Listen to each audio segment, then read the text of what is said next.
Их хүнд премиум сонсогчдоо энэ өдрийн мэндийг хүргье. За өнөөдрийн маань болсон явдал дугаар маань эхлэхэд бэлэн болсон байна. Бүтэн хүртээ өдрийн мэнд хүргье. За өдрийн мэндийг үзэгчдээ сонсогчдоо Мануката усын өдрийн мэндийг хүргье. Өдрийн мэнд. За өнөөдрийн хэлсэн явдал дугаар маань бол ялангуяа одоо эмэгтэй хүмүүст нэлээд одоо сургамжтай ийм хэлсэн явдлууд байгаа. Тэгээд та хүмүүс сонсоод нэгийг бодож хоёрыг тунгаах үзье. За өнөөдөр бид нар өмнө нөгөө Дубайд болсон хэрэгүүд, ялангуяа Орос эмэгтэйчүүд тохиолдсон хэрэгүүд гэдэг. Ерөнхийдөө бол архив-ийн гол одоо их сурвалжаа болгож дээр нь одоо Википедиа. За тэгээд одоо Polidori, нэгник Polidori гэж байдаг. Тэрийг ашиглаа. За мөн одоо ер нь Орос хэлтэй тийм подкастууд нэлээд хийгдэх юм байна. Тэгэхээр нөгөө Оросч ерөөснөөс Сатечесники гэж яриад авах маань одоо их орны нэгтнүүд гэлтэй. Тэгэхээр энэ удаагийн дугаар бас л Орос эмэгтэйчүүдийн тухай байх болно. Тэгтээ хэрэг явдал ганцхан Таиландд биш, Египт, за Гоа ч гэдэг юм уу те, Мянмар ч гэдэг юм уу. Тэр улсуудад ер нь яаж өрнөсөн юм бэ гэдэг. За эхний хэл чинь Таиланд.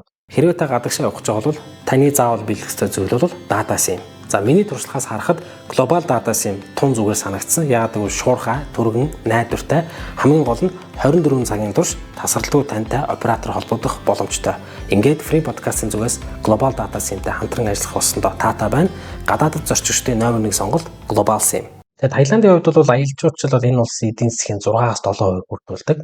За шууд нөлөөлж байгаа бол улсын эдийн засгийн баг ер нь бол нэг баг 20% ямар нэгэн байдлаар дан нөлөө бол байдаг. Ихэвчлэн Азийн жуулчид бол Таиландд ирдэг.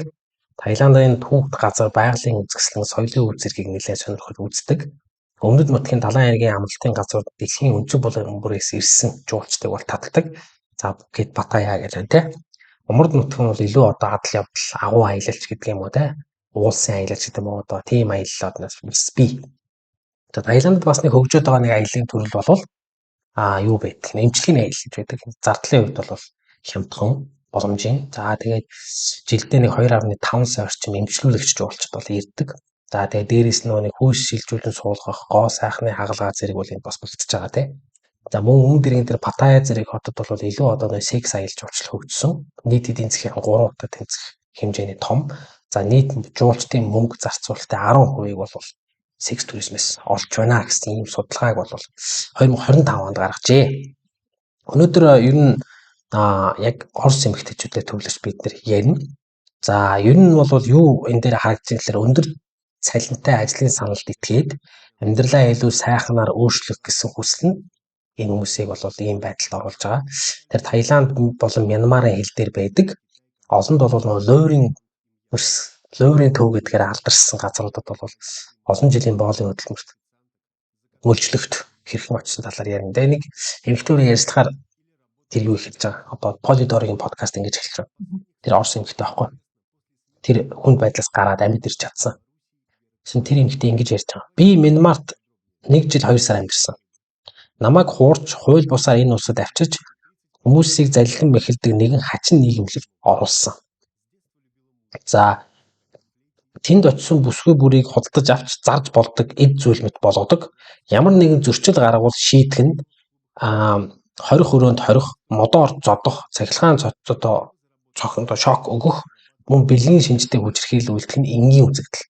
Харин хамгийн дуулуургүй хүмүүсийг зүгээр л хөнөөж бие эрхтнийг нь хар зах дээр зардаг гэж хэлсэн байна. За энд өгүүлж байгаа зүйлс нь аим шиг кино зохиол биш.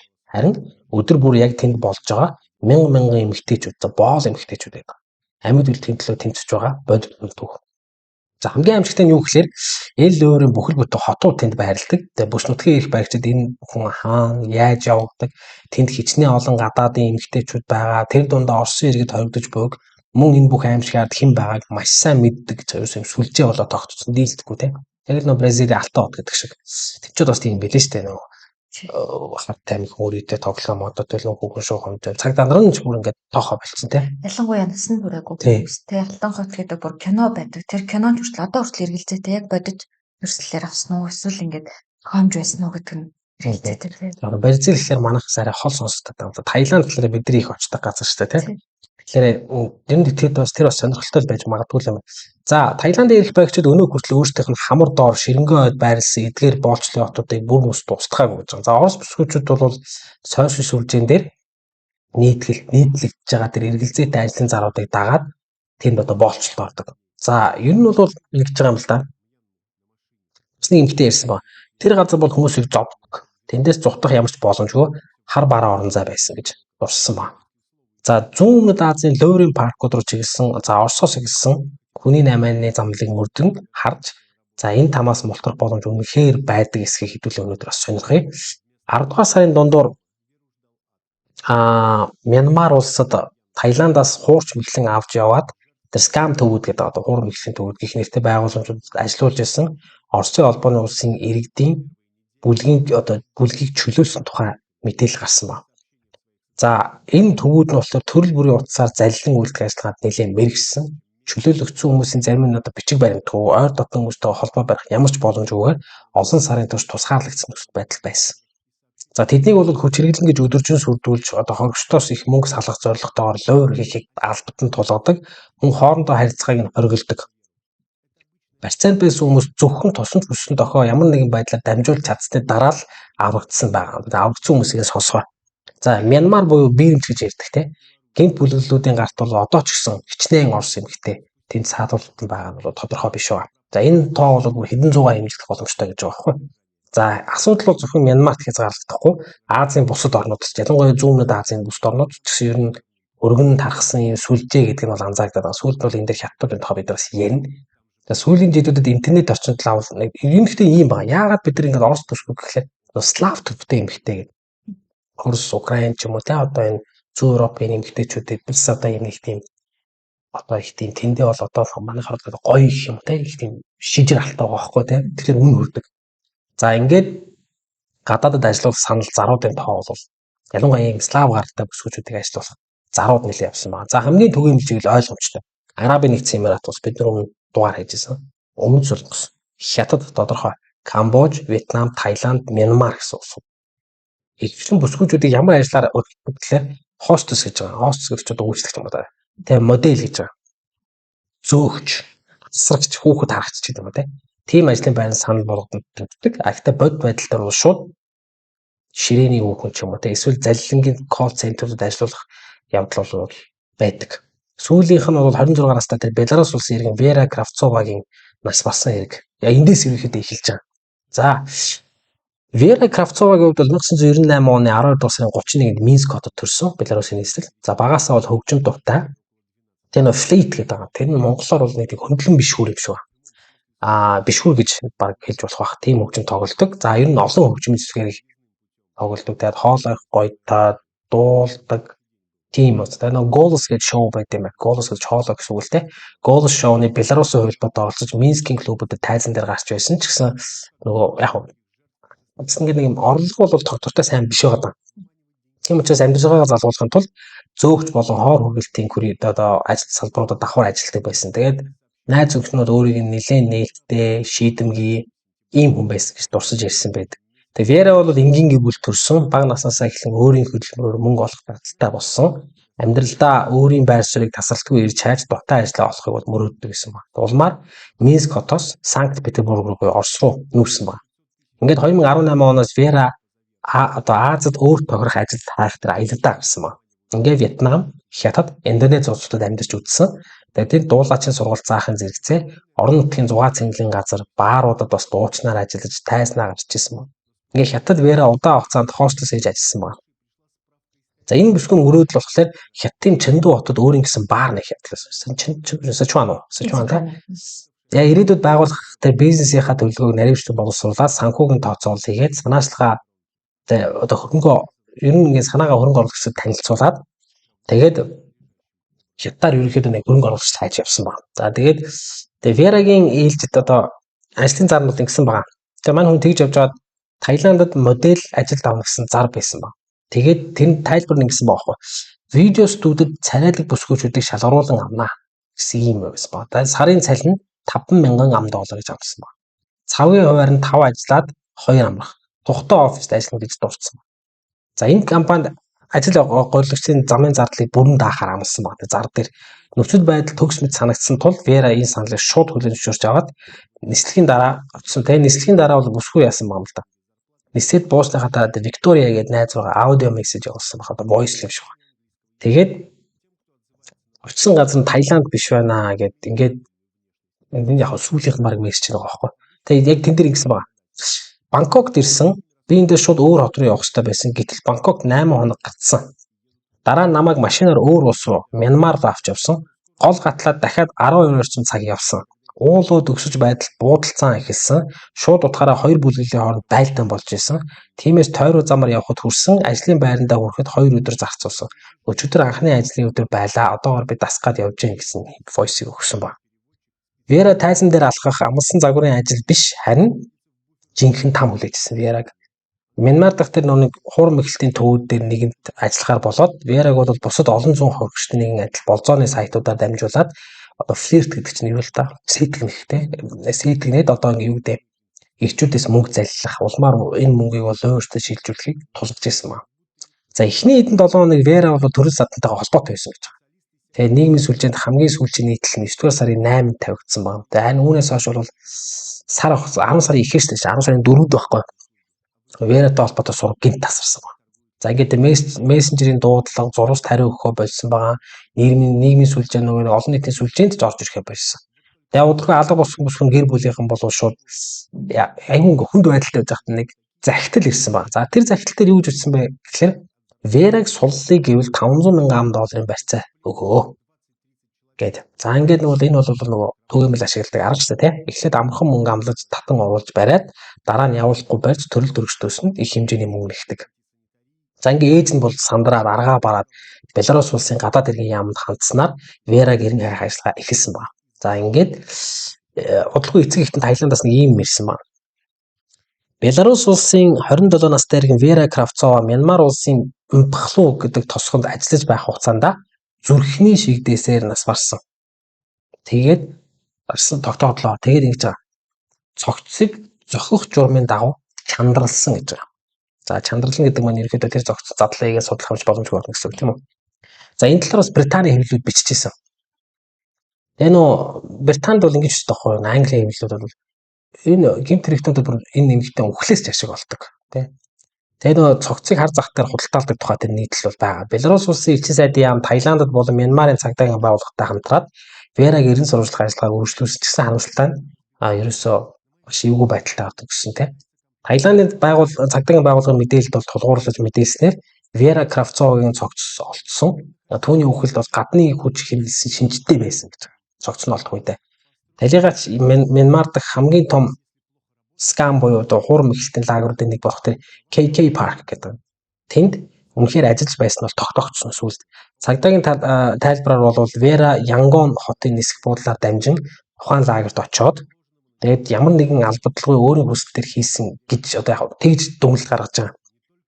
Энэ KK Park та холбоотой өөр нэгэн хохирогчийн тухай мэдээлэл болсон л доо. Энэ тэгэхээр нөгөө 24 настай Оросын холбооны улс иргэн Дашима Очернимаева энэ бол бүрээд хүн. Дашима гэдэг Дашима Очернимаева гэж байгаа байхгүй. Тэрээр нийгмийн сүлжээнд нийтлэгдсэн сурчлагын компанид бас модель авах тухай зарын дагуу өргөдөл өгөөд ярилцлаганд орсны дараа Бангкок ниссэн. За тэнд очимогц паспортыг нь хурааж аваад бүх үнэт эдэл гар утсыг нь хураагаад улмаар Мянмар руу хүчээр авч явсан. За Дашима Очернимаева нь бол Бурятын за энэ хяахтад төрсөн. Бүр төрсэн газар. Цаг хугацаа өнгөрөхөөр ирэхээр бол төрөл хот нь бол Дашимад уламд авчуу санагдаад өөрийгөө хөгжүүлэх боломж, тогтвортой, зохистой ажилтай орчиг мэдээж хайс хүнлэмж. Ингээ 24 нас хүрэх хугацаанд амьдралын одоо газрын зурагт ерөнхийдөө Иркутск, Чита, Пермь зэрэг хотууд ээлж дараал нэмэгдээд улмаар Пермь хотод сургууль төгсөөд ингээ сургуулаа төгссөн дараа бол Алс орнын бүс нутагт Приморский край гэж яддаг. Ажиллахаар очсон бол удалгүй энэ замнал нь бол өөртөө тохиолдсон гэдгийг ойлгоод 2023 онд Улаан-Уд хот руу нүүн очиж сүлжээний маркетингийн чиглэлээр ажиллаж эхэлсэн байна. Гэвч санхүүгийн нөхцөл байдал нь бол хүнд хിവэрээ. Энэ Орсын Алс орнд амьдрал юм хэцүү шттэ. Ийхүү тэрээр ээлж дудаага интернетээр ажлын заруу тайж байхдаа Таиландын модель ажил давна гэсэн зар нийтлэгдсэн нэг тийм агентлагтай таарсан байна. За зар дээр боломжийн цалин, тансаг ажлын нөхцөлийг бол амласан байсан. 7 хоног 4 өдөр ажиллана. Цэцэрлэг түрээлэнгийн нутаг дэвсгэр дээр ажиллана. Итгэл төрсөн энэ буйг харсан Дашима бол шууд ачаага багтаад Бангкок хүрсэн. За ажил олгогчд байгаа шүү дээ одоо Бангкокт. Өөртөө танилцуулсан хүмүүс тосч авч байгаа. Тэгээ микро автобусны суулгаад маш удаан явсан байна. Очсон газар нь бол тэр амлсан цэцэг төрүүлэн биш харин Мянмар ба Таиландын хооронд муф бүсэд байрладаг нөө скам төв ба хурам ихтэй тий. Энд бол ямар ч хууль үйлчлэлгүй хөлийн бүсдэг хөдөлмөрийн лагер гэж байгаа байхгүй. Цэвэр агаар 7 хононд 4 өдөр ажиллана гэсэн амлалтаас ялгаатай нь тэнд хурд үзсэн хүмүүс өдөр бүр 16 цаг тасралтгүй ажилладаг байсан. Тэдний үүрэг нь интернет орчинд итгэмтгий хэрэглэгчдээс мөнгө заллан авах. Ямар нэгэн алдаа гаргасан эсвэл төлгөөгөө биелүүлээгүй тохиолдолд шууд эрүүшүүлэлт хийдэг. Шаардлагын биелүүлэхээс татгалзсан хүмүүсийг зодож эсвэл одоо юу гэсэн нэг ер нь хамрууны явуулна гэж сүрдүүлдэг. За ингээд ажилтсан сурлагдахыг хүсвэл энэ боломжтой гэж байгаа. Гэхдээ 15,000 $ам төлөх ёстой. Тэгжээж та сурлагдана гэж байгаа. За сурлагдсан ч тэдний цагаатсан дүрм зөрчсөн үндэслэлээр 60 хоногийн хугацаанд цагаачлалын орох байранд саатуулдаг. За тэр зар дээр байгаа тэр ажил олгогчийн худал хэлээгүй цорын ганц зүйл нь уг ажлын байр үнэхээр модель хэмээн нэрлэгддэг юм байна. Очир Нямаавгийн очсон тэр дуудлагын төв бол модель гэдэг нь болзооны сайтуудаар дамжуулж ирчүүдтэй сэтгэнэд өөрчлөн бэлдсэн харилцааны скриптүүдийг дагуу тэндээс ингээд явуулаад мөнгө салах үүрэгтэй гэж. Тэгээ ер нь одоо ерөнхийдөө яг ингээд нэг юм сэтгэл татам мөнгөчүүдийг сунгаж аваад сүлдүүлээд наад эрэгтэй үнтэйгээ одоо үүдээ те янз бүр болоод басан хэм төргийн авах гэдэг ийм л юм хийдэг байгаа байхгүй. Дашима өөрийнх нь явуулсан сошиал сүлжээнд нийтлсэн зургуудыг хэд их засвар мөн англи хэлний мэдлэгээ хэтрүүлэн үнэлсэн гайвсан. Өөрийнхөө зургийг бас фотошопоор янзлан явуулсан юм ба штэ. Тэгээ очисон нь бол ажил олгогч нь бол шууд ажил тохирохгүй гэж үдээд бас зодож модсон байгаа ч амарын болсон байна. Ингээд Очирны Маяваг бол хамгаалтын дон Мянмарт нэгэн зос бодолд хүргэж хэдэн өдрийн турш түнхсэн байна. Ерөнхийдөө санаа бол тураа гэсэн юм шиг. Тэгээд энэ хугацаанд бол түүнийг их хэрхэн ажиглах талаар хоорондоо ярилцаад эцэст нь мэргэжлийн үе тохирохгүй гэж үзээд нөгөө зөвхөн дуурлах гэж утсаар ярьж заллий хийдэг тийм юм яасан ба. За эдгээр нөгөө таск гэдэг агентлаг байдаг штэ. Таск дээр мэдээлэл байгаа байхгүй. Тэр мэдээлэл дээр бол Оросын холбооны улсаас Таиландын хаан дуусад суугаа элчин сайдын их тайлбарласан ба.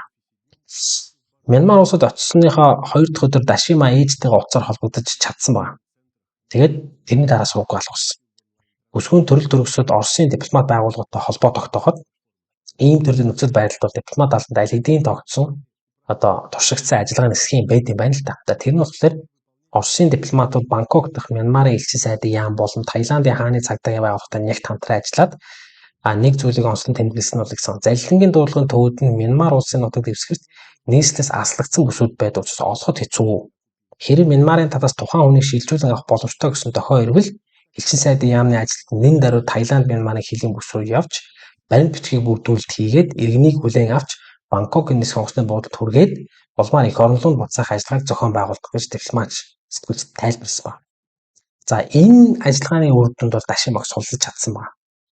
Гэсэн Дашимаас үл ийм ярьж өгсөн байна.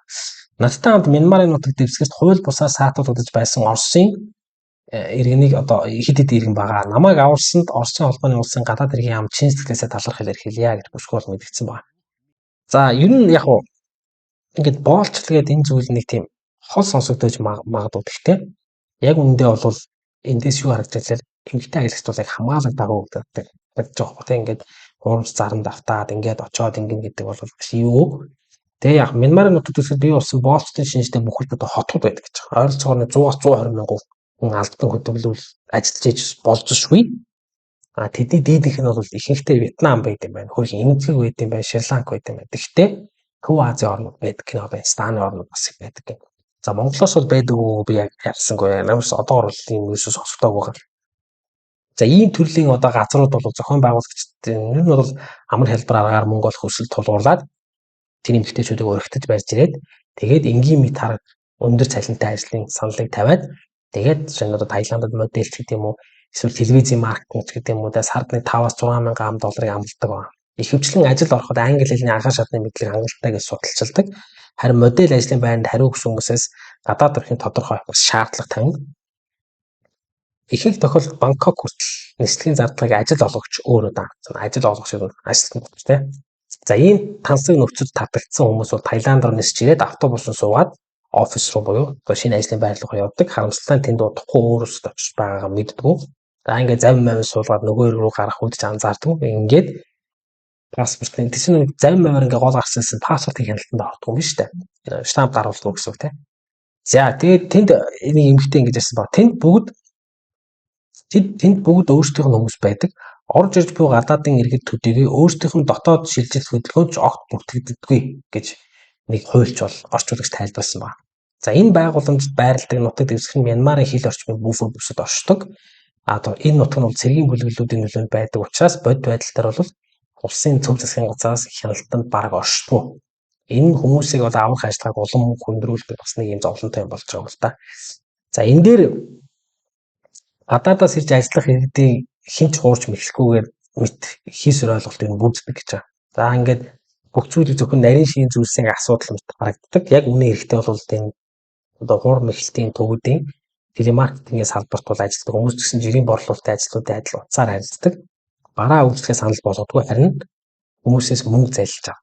За тэр модель гэж нэрлэдэг байгаа бүсгүүчүүд нь бол цахим орчинд өөрсдийн гадаад төрхийг ашиглаад одоо онлайн дейтинг гэдэг, онлайн лов гэдэг одоо цахим хаа гэх юм уу, цахим тийм болцооны төлөө мөнгө төлөхөд бэлэн болсон ирчүүдийг хуурч мэхлээд зарим тохиолдолд ажилчдад одоо яг тэгээд мөнгөний авдаг. Тэгээд өөрсдөө тэндээсээ хувь авдаг. За ингээд юу яадаг вэ? Яг зардал өндөртэй учраас тэгэл дахиад нөгөөд гэж ажиллуулахыг шаарддаг тийм. За ингээд барьцаанд байгаа хүмүүс бол 20-с 30 хүнтэй нэг өрөөнд олон давхар ортой нөхцөлд амьдардаг. Ажлын орчин, ажлын зар дээр дурчин нөхцлөөс шал өөр, туйлын хүнд. За ийм газрууд ариун цэврийн шаардлага хангаагүй, хатуу харуул хамгаалалттай бараг бүх шинж чанараараа ерөөхдөө шорон гэж юу ойлгож болно. Хэрвээ ажлын гүйцэтгэл тааруухан, төлөвлөгөөгөө биелүүлээгүй, эсвэл ямар нэгэн зөрчил гаргасан тохиолдолд ажилтныг зодох, тийм бүгд хүнд гэмтэл учруулах тохиолдол бас байдаг. Амьд санда тэр 2025 оны хавар Мянмарт барьцаалагдаад байсан тэр Оросын иргэн Диана Григорьевна Динеева гэдэг эмэгтэй байгаа. 2025 оны шинэ жилийн шөнө манай ч өөр аялал их дуртай. Тэгээд нөгөө зураг зарж тэргээрээ мөнгө олдог байсан юм байна. Тэгэхээр яг нөгөө захиалга цөөхөн. Тийм учраас зураг интернетээр ингээд өөрийнхөө зургийг зарж явахдаа нэмэлт ажил хайж байхдаа заруулж авсан баг. За тэр зарн дээр болохоор менежертэй одоо зарын даваа холбогдоход нэг менежерийн хүнтэй холбогдоод тэгэл нөгөө баахан хөрөнгө оруулалт мөрөөр баахан мөнгө толгойг үүссэн айгүйх мөнгө яриад тэгээд албан ёсны цалин яг $50,000 гэдэг хэлсэн. За ингээд яг л өмнөх схемийн дагуу бүх зүйл цаашаа өрнөсөн. За Диана бол Мянмар улсад Хар парк гэдэг нэртэй газарт очоод тэнд хүмүүсийг ирүүдэн шүүдэг тийм газар очсон баг.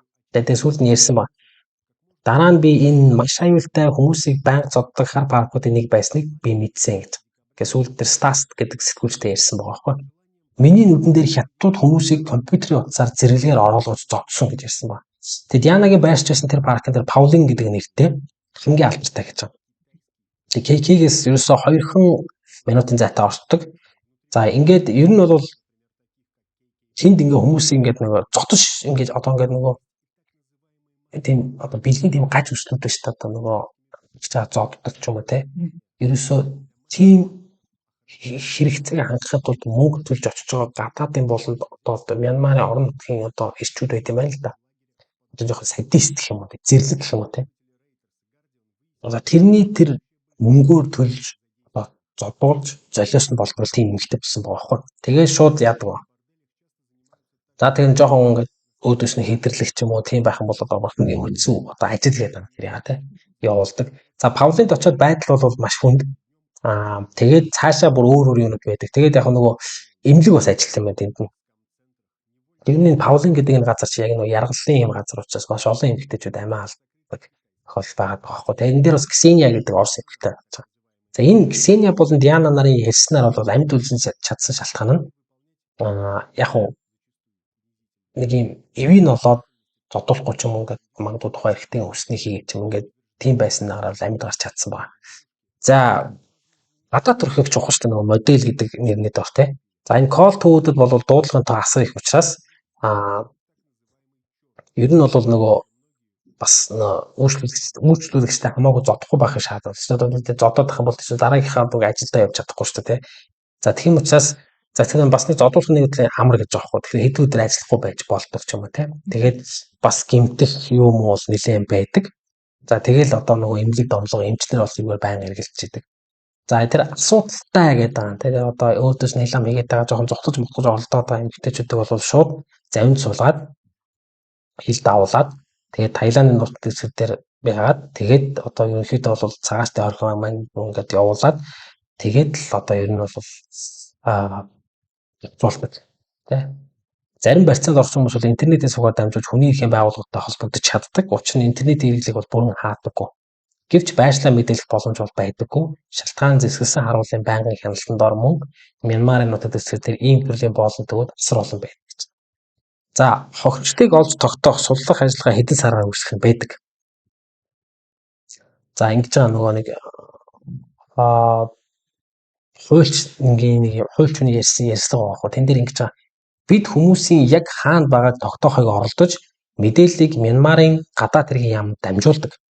Тэд цааш нь Оросын холбооны улсын элчин сайдын яамтай холбогддог гэсэн байгаа хөө. Гэвч эдгээр төвүүд нь Мянмарын төв засгийн газрын хяналтанд байдаггүй бүс нутагт байрладаг учраас аль бие усны байгууллагууд шууд оролцох боломжгүй хяналтанд байдаггүй. Ийм газарт салан тусгаарлагч зэвсэг бүлэглүүд бас байдаг тий. За тэднэрт бас өвчтөн юм шиг тэр одоо хилаан таталтаа хүмүүсийн ч юм уу тий. Шаардлагатай мэдээлэл цугласны дараа Мянмарын дипломат байгууллагууд хувийн сайн дурын цэргийн байгууллагатай холбогддог. Тус байгууллагын дор хаяж 20 хүнийг суллах боломж бүрдхийг хүлээж дараа нь зэвсэгтэйгээр тухайн нутаг дэвсгэрт хүч хэрэглэж нэвтэрч ороод барьцаалагдсан хүмүүсийг чөлөөлдөг гэж. Байсагээл ингээ ажиллагаа болт юм шиг. За үүний дараа суллагдсан хүмүүсийг хүний 8-ны хоригчдод зориулсан төвд шилжүүлээд цагаачлалын хорих ангид байршуулан ойролцоогоор 1 сарын дараа Бангкок хот руу өргөдөг. Сурлагдсны дараа барьцаанд байсан хүмүүсийн ихэнх нь өөр тохиолдсон явдлын талаар ярихаас эргэлздэг. Ойлгомжтой тийм. Учир нь олон нийт тэднийг өөрсдийг нь буруутгана гэсэн айдас тэдэнд байдаг гэж байна. За нэгдсэн улсын байгууллагын мэдээлснээр өнөөгийн байдлаар Мянмар улсад одоо Мянмар гэдэг нь бирм улс шүү дээ тийм.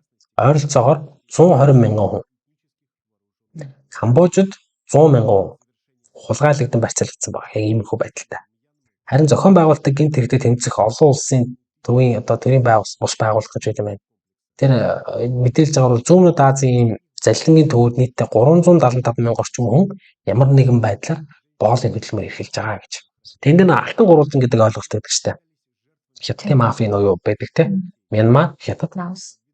Таиланд бол Лаос. Тэр гинт бүлэглүүд нэлээд идэвхтэй үйл ажиллагаа явуулж байгаа. За энэ тэр бүсийг ингээд саарл бүс гэдэг юу болоод байгааг мэддэггүй те. За энд чинь тэгэл нөө залилангийн төв ажил нь мансууруулах бодисын 8, зэвсгийн 8, хүний 8 гэдэг асар их ашиг авчирдаг юм хууль бус сүлжээнүүд тэнд ажиллаж идэг. Одоо энд чинь бид нар Таиландд явж байгаа алга болсон тэр гэл дугаарууд хийсэн дандаа ийм скам төвөдтэй холбогдсон юм байгаад байгаа байхгүй. Ингээд онлайн залилангийн хот гэж байгаа тийм. Тэгээд энэ бол шинэхэн дунд баригдсан зэвсгэлсэн харуулсан хамгаалалттай байдаг. За ингээд энэ хотын нутаг дэвсгэрс гарахыг хятад хориглодог. За энэ талаар кибер аюулгүй байдлын чиглэлээр мэргэжсэн гараад бус Америк шинжиж бас ярьсан байна л да. Тэгээд тэр яг нөгөө ер нь иймэрхүү газар зөндөө байдаг. Энэ дуулгын төвлөрийг ашиглаад онлайн залилан явуулдаг гинт бүлэглэлүүд сүүлийн хэдэн сарын хугацаанд Мянмарын нутаг дэвсгэрт шин маш том хэмжээний ийм цогцлбор барьсан байна гэж байгаа байхгүй. Энэ өмнө олон нийтэд нэг өргөнөөр мэдэгдээд байсан тэр Карен мужийн Мьявади гэдэг дүүрэгт биш. Харин Таиландын Кончанабури мужтай хэлдэг тэр пагодын даваа орчин байрладаг гэж. За энэ бол ер нь маш тийм бөглөө газар гэж. Маш өндөр ханаар хүрээлэгдсэн гадуур. За тэгээд тэрний гадуур усан шуудуу явдаг. За Карен мужийн Мьявади орчинд байрладаг нийтдээ 49 тонны кол төвүүд нь байдаг. Одоо нэг уцаар ярьдаг тийм. За ингээд босгочтой ерөнхийдөө нэг байлдааны бүсэд оршдог гэж. Тэр нөө зэвсэг мөргөлдөө сүүлийн үед ирсэнсэн учраас KK Park хэмээх цогцлбор дах одоо дуудлага төвүүдийг засгийн газрын цэргүүд бол эзэлж авсан. За үүнтэй ижил хувь тавиланг ойролцоох бусад. За төдийлөн олон бас сайн танигдаагүй төвүүд ч гэсэн бас эзлэгдсэн байна. За энэ үүний улмаас ажилчдыг одоо харьцангуй аюулгүй бүсэд байрлах одоо шилжүүлж байгаа гэж тийм мэдээлэл байгаа байхгүй тийм. Ялангуяа Таиланд одоо чинь шилжиж штэ тийм. Кончанабури мужийн хилийн ойролцоо шинээр баригдсан цогцлборууд руу явуулах гэдэг юм уу. Энэхүү шин төвийг бол Карен муждах нөхцөл байдал хурцад бол ашиглахаар өөрчлөлт бэлдэж байгаа гэсэн ийм тайлбарыг шинжиж төгсөн байна. За зүхтаж чадсан хүмүүсийг энэ юу бас араас нь мөшгт юм байна. За тэгээд дахиад одоо орж босоод баригдах юм бол тэгээд өөр юу шилжүүлдэг. Тэр KK Park чинь өөрөө юу штэ энэ ч өөр нөө цэргийн засгийн газрын зүгээс банк хяналтанд байлгаж чадахгүй ч гэсэн үйл ажиллагаа нь байхгүй гэсэн дахиад зэрэгдэм байна л да. Тэгээ KK Park болон бусад энэ дуудлагын төвүүдийн эсрэг ажиллагааг явуулж буй ерөнхийдөө хоёр үндсэн шалтгаантай гэж. Нэг нь 12 дугаар сарын сүүлд 1-р сарын ихээр тоглогдсон сонгуулийн өмнө Карен мужидас аль болох их газар нутгийг босгочдоос цэмэрлэх зорилготой давшил гэж байна. Хоёрдугаар хятад улсыг оролцуулан олон улсын хамтын нийгмийн онлайн зохион байгуулалттай залилангийн эсрэг тэмцэл нэгдэх хүсэл гэж. Эдгээр залилангийн ард хятадын гэмт хэрэгтүүд байгааг ерөнхийдөө тогтоосон. За энэ дээр манай анууд бас сонирхолтой юм байгаа бах. За энэ судлаачдын мэдээлснээр KK Park за энэ одоо энэ дотор за бар байдаг гэж байгаа. Караоке төв, клубүүд, зочд буудлуудаас гадна массажны салон гэдэг. Тэр ажлын бичсэн байна. Яг үнэ хэрэгтэй бол нөгөө стандарт жинхэнэ бие үнэлчин тэнд явагддаг тийм.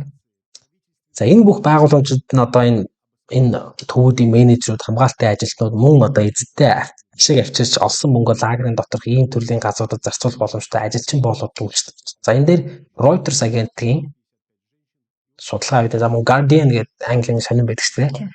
За энэ багуудын досноор бол ингэсэн байна. Ер нь бие үнэлтэнд явагдана. Тэгээ энэ бол хохирчтон дандаа одоо нөгөө тэр бие үнэлж байгаа хүмүүс дандаа нөгөө хуурдагдаж энэ тэндээс ирсэн хүний 8-ны хохирчд байдаг гэж байгаа байхгүй. Тэгээд болохоор тэд чинь болзооны сайтуудад сууж ингэж ирчүүдийг юм хэлдэг тийм. Тэгээ зарим мэдээлэлээр бол нэг хүнийг өдрийн цагаар scam office хуваарийн дагуу ажилуулад шөнийн цагаар албатан ажиллуулах одоо бие үнэлэх газар алдаал тохиол бас байдаг. Энэ бол түгээмэл гэж байгаа. Энэ одоо олон төвүүдэд бол боол эмэгтэйчүүдийг онлайн шууд дамжуулалтанд оролцуулаад энэ контентуудыг одоо шууд одоо хятадын хаалттай платформудад үзүүлдэг. За үзэгчид бол модель хэмээн нэрлэгддэг эмэгтэй танд үйлгээд шууд эфир түүний үйлдэлийг удирдаад ихэнхдээ доромж хүний нэр төрийн гутаасан шаардлагуудыг биелүүлэхийг толгодог гэж байгаа. За энэ үйл ажиллагаа нь гэр бүлэллүүдэд нэмэлт орлого авчирдаг. За энэ тамаас мултарч чадсан бүсгүүчүүдийн хэлснээр чамайг худалдан авсан үнийг бүрэн нөхөж дуустал тэндээс явах боломж байдаггүй. Харин эсэргүүцлүүд бол зодож нүүдэх улмаар хар лагер хэмээх газарт худалдан шилжүүлэх бөгөөд тийш явсан хүмүүсийн олонх нь дахиж хизээч эргэж ирдэг гэж байна. Ингээ нэгдсэн улсын байгууллагаас судалгаа гаргасан байна л да. Энэ судалгаан дээр сүүлийн 4 жилийн хугацаанд скам боолчлын хохирогчдын тоо 43% өссөн. Тэгэхээр энэ нэмэгдээл байгаа тийм. Тэгээ хүний 8 нь өнөөдөр зохион байгуулалттай гэмт хэргийн бусад төрлүүдээс хамгийн их ашиг өгдөг салбар болж. Ерөнхийдөө хүний 8 хат тамхи тэгээд зэвсгийн хамгийн ашигтай гоо. Хүний 8 дотроо 3 салаад байна.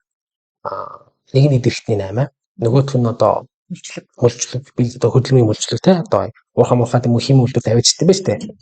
Эсвэл бие үнэлүүлдэг те. Тэгээ гуравдах нь бол бие үнэлэлт. Тэгээ энэгээр бол ашиг олдог. За тэгээд нөгөө дээр нь чи болоогүй онлайн залилаа гэдэг гэж байгаа. Тэгээд нөгөө интернет хөгжснөөр одоо нэг гимт тэр одоо юу гэдэг олон орны иргэдэг энэ групп ч юм уу байгуулж ирсүүлээд за ингээд улмаар тэнд бол өстө онлайн залилан чи явна. Крипто валютын лойр бас явна. Эндээс бас асар их ашиг олдог гэж байна. Тэгээ энэ дээр нөгөө Таиландын зэвсэг хүчин тэр Карен мужид байрлаж байсан тэр KK Park тэр кибер залилангийн төвийг яасан баг. Тусгай ажиллагаа явуулж авсан баг. За тэгээ Мянмараас гарсан тэр их сурвалжуудын мэдээг үзэх юм бол энэ төвд бол гадаад иргэдэг хууль бусаар хориод залилангийн газруудыг алдлан ажиллаж байсныг нь тогтоосон. За тэгээ тэдний нор бол ихэнх нь орсууд байсан гэж байгаа юм.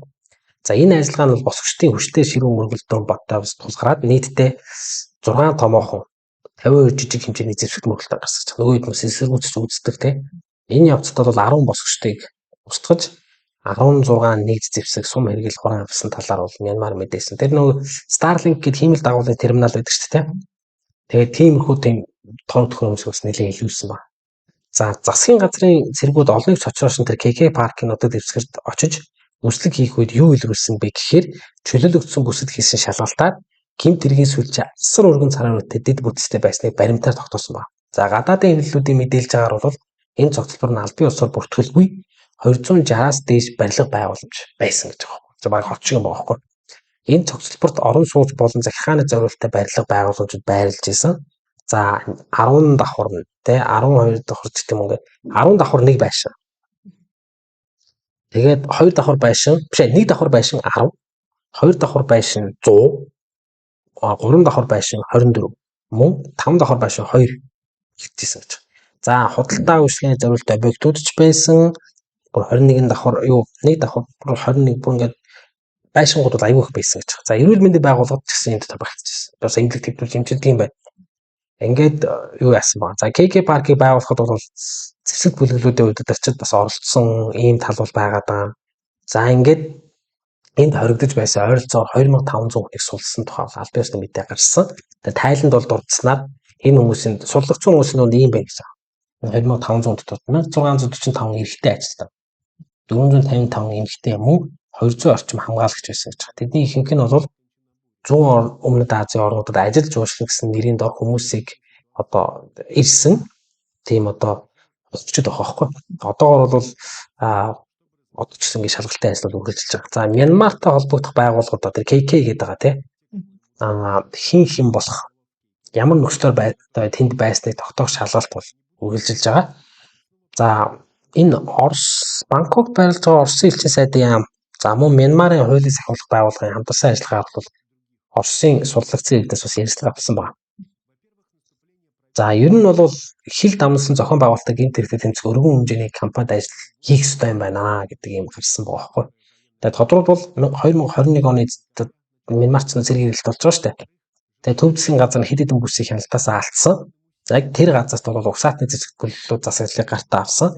Яг энэ бүсд нь хууль бус эдийн засаг. За тэр дундаа хил дамнасан 8, хууль бус казино, кибер залилангийн төвүүд үүсэх таатай орчин болсон гэж. За энэ үйл ажиллагааг Хятад болон Таиланд улсууд бас дэмжсэн гэж байгаа. Ингээд эдгээр орнууд бол онлайн залилангийн сүлжээг устгахыг эрмэлзэж байгаа нь тэдний иргэдэд учруулах асар их хохиролтой холбоотой гэдэг байна. Тэгээ KK паркийг бол чөлөөсөн явдлыг кибергийн тэрэг болон хүний 8-ад тэмцэх бус нутгийн хамтын ажиллагааны механизм бий болгох эхний алтмаа гэж дүгнэлт гаргаад цаашид энэ төрлийн тэмцлийг бид нэр өргөжлүүлэх ёстой. Аимшигтай нөхцөл байдалд өртсөн хүмүүсийн тоог бол багасгах ёстой. Тэгээ ер нь бол иймэрхүү зар сурталчилгаатай таарах. Гид гадаадаас холбогдлоо нислэгийг чинь да ийм цалингаа өгье, ингээ тгий гэдэг ажлын зар ирэх юм бол тэнд бол үгүй гэж хэлээд дээрээс нь бол мэддэг холбогдох газруудад мэддэг ёстой. Тэгжиж одоо бас дараагийн хохирчдыг энд ингээд яхас хамгаална. Тэр энэ чамд ямар мэдээлэл нээс би нэгдсэн үндэсний байгууллагаас Тэгээ саяны нөгөө яриан донд дурдчихсан одоо алтан гурвалжин гэж газар байгаа. За тэрийг бол хятадаар нь бол Жин Санжиао гэж нэрлэдэг байна. Golden Triangle гэж нэрлэдэг байгаа. За энэ мужид одоо энэ газар бол нөгөө Хятад, Лаос, Мянмар тэгээд бас Тайландын бас нэг хэсэг газар бас оршилт юм байна. Яг энэ газар дээр оршдог юм. Бүс нутгийн одоо энэ газрын харанхуй бүслээ сарал бүс байгаа юм л да. За тэгээ энийгээ бол нөгөө тухайн Лаосын мужид бол Лаост бол ингэж хэлээд байгаа. Энэ бол нөгөө алтан гурвалжингийн эдийн засгийн тусгай бүс гэж нэрлэдэг байгаа байхгүй юу? Эдийн засгийн тусгай бүс гэж нэрлэдэг. За энэ дээр нэг хэдэн тоо баримтууд харин тэгээ тоо баримтуудыг та бүхэнд бас ярьж өгье. Нэгдсэн үндэсний байгууллагын мансууруулах бодис болон гэмт хэрэгтэй тэмцэх албаны одоо 2024-с 26 оны яс тайлангууд байгаа. За мөн Хятадын одоо дуян гэж хэлдэг. Тэгээ Хятадын TikTok дээр бас ингээд тэр алтан гурвалжинд очиод мэхлэгдэж очиод бас ингээд мөлжлөгт өртөжсэн. За Хятад бол ер нь нэлээд том зах зээл те ингээд олон хүн хамтай. За тэр скам нэг уцаар ингээд хуурдаг штэ. За ихэвчлэн бол Хятадд ингэдэг. За таны банкны ингээд юу чин дуслаа. Банкнаас холбогдож байна. За ингээд одоо банкныхаа кодыг цайлах хэрэгтэй байна гэдэг ч юм уу те. Тэ мэдээлэлүүд байна аваад мөнгөний ингээд одоо холигддог. Дараагийнх нь бол ингээд цагдаагийн газраас ярьж байна. За та ингээд тим дүргийн одоо ер нь бол мэдээллүүд ингээд очсон байт юм байна хүн бүрийн. За тэгээд нөгөө шинфэнжин гэж хэлдэг шүү дээ одоо иргэний өмнөхийнх нь бүр мэдээлэл нөхцөл байгаад тэр хүн ч одоо иргэнийх нь өмнөхийнх нь дугаар ингээд бүтнээр нь урдаас нуцаар яриад хэлэхэр хүн итгэн шүү дээ тий. Тэгээд цагдаагийн газраас ярьж байна. Та одоо ингээд тэр цагдаагийн газар ирэх ёстой. Одоо тим төлбөр ингээд төлөх ёстой гэд тэр дуудаж авчираад ялангуяа тэр коммунээр дамжуулж одоогийн Юнаны одоо коммун гэдэг тий. Коммунээр дамжуулж дандаа тийшээ гаргадаг юм байна. Тэгээд одоо энэ нэр та бүхэнд ингээд тэр одоо ширэнгэн ойдогоо одоо Хятадын мапын одоо бүр One Tools гэж нэрлэдэг юм байна. Лаосын одоо тусгай бүс. За энэ тусгай бүсийн тухай за тэр тусгай бүс нь бол нөгөө Меконг мөрний ирэг дээр оршдог гинэ. За Лаос, Мянмар, Тайландын одоо эхийн зурвас дээр за тэр нөгөө эдийн засгийн тусгай бүс учраас одоо тухайн Лаос болон Мянмар, Тайландын одоо засгийн газрууд нь бол ердөөсөө харж үздэггүй. За тэгээд тэнд бол ихвчлэн одоо Хятадын бол нөгөө Жавай гэж одоо нэг хүн байна л да удирдахч байна. За тэр хүн бол тэр вант улсыг бүр үүсгэн байгуулсан гэж байна. За тэгээд тэр Жавай бол хятад хүнийг хятадаар нь одоо авчруулах. Тэгээд хятад одоо нэг хүн ингээд одоо хятад авчирчлаач тэгэнгүүтээ тэр хүн ингээд за би ингээд болио буцъя гэх юм л чи заавал орныхоо хүнийг авчир. Тийм сүлжээнийх болсон. За орныхоо хүнийг авчир. Эсвэл гэр бүлээсээ ингээд мөнгө өг. Одоо саяныхаар бол нөгөө 10,000 гаруй доллар ч юм 15,000 тий. Хятад юанаар нь бол 40-50,000 оныг ингээд одоо өг. Тийч буцаж олно гэдэг. За тэгээд тэр Жавай гэдэг хүнийг бол одоо хүртэл 90 суралцж байгаа. Тэгээд сүүлийн үеийн бас нэг мэдээ байсан. Тухайн энэ чи овг овгоороо бас ингээд одоо тухайн нэг Кракогийн ажилуулдаг ч юм уу, нэг казиногийн ажилуулдаг ч юм уу тийм газруудын овг овгоор нь бас байна. Сүүлийн үед бол тэр Мау гэдэг нэг овгны 10 хэдэн хүнийг аваад зайлуул оноосон байлээ. Тэр дотор бүр эмэгтэй хүн ч байлаа. Тэгээд тэдний бүр үр хүүхдүүд нь ингээд урьдчилсан одоо тийм бараг л вантуулсан юм да тийм одоо тусгай одоо саарл бус байна. За тэгээд энэ бол Лаосын хууль бол үйлчлэгдэггүй одоо хятадын юанаар тэнд нь одоо тооцоо хийгддэг. За цагийн бүс нөхцөл одоо Бээжингийн цагаар явагдаж байгаа байхгүй юу? За тэгээд энэхүү одоо 1000 гаруй гадаалтай тийм зүсэд юм байна. За энэ асар том одоо King's Romance казино гэж одоо энэ бол нэлийн авталтай юм байна. За хүмүүс бол энэ дээр нэг онлайнаар оролцдог. Мөн зарим хүмүүс бол бүр биечлэн очиж ингээд оролцдог юм байна. За тэгээд энэ одоо нэгдсэн үндэсний байгууллагын масруулах бодисгийн хэрэгтэй тэмцэх албаны одоо сүүлийн үеийн тайлан харуул тэнд бол 50,000 гаруй хүн захин одоо болчлолт.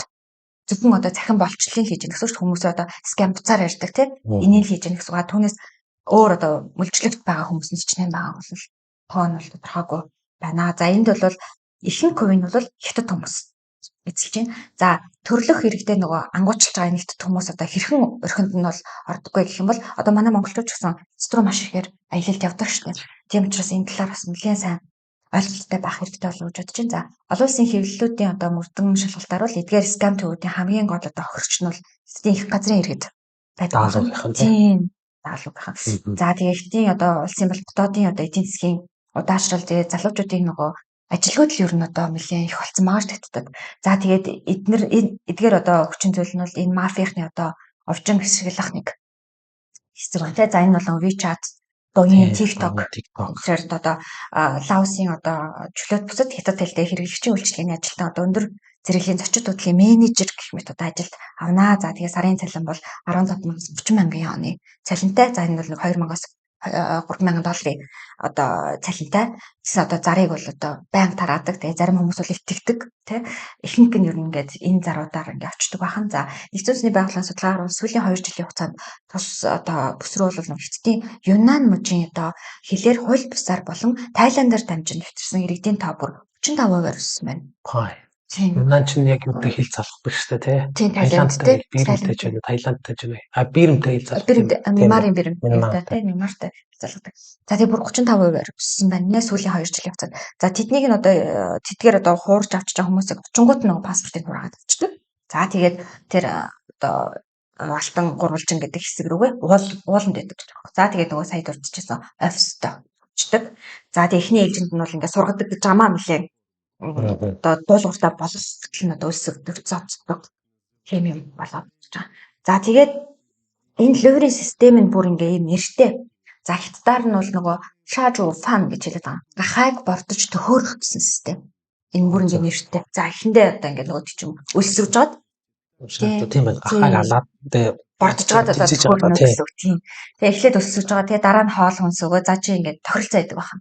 За чи ингээ одоо тохиролцоонд өртөнгөтэй нөгөөдөж ингээ за эцэгтэйгээр одоо чи 15,000-аас 20,000 долларын хэмжээнд одоо мөнгө бид нар цуглуулж байгаа юм л ингээд чөлөөтэй гарч болно гэж гэрээ хийгддэг. Эсвэл орныхоо үнийг авчдаг. За энэ орныхоо үнийг авчна гэдэг нь бол саяхан бас өөр Монгол сонсогдчихсэн. Өөр Монгол хүмүүс ч одоо ингээ хууртагдсан. Тэгээд ахныхаа хүүхдийг бас ингээд өөрийнхөө оронд бараад авчихсан. За тэгээд нэлээд амжилттай явж байгаа бизнесмен эмэгтэйчүүд бас тэрэн дүртдэг. За тэрэнд яаж урч байгаа нь бизнесмен эмэгтэйчүүдэд ингээд татаж байгаа найзууд нь тэр эмэгтэйчүүдээс авчиад зарчдаг. Хоёлоо аялал тавья.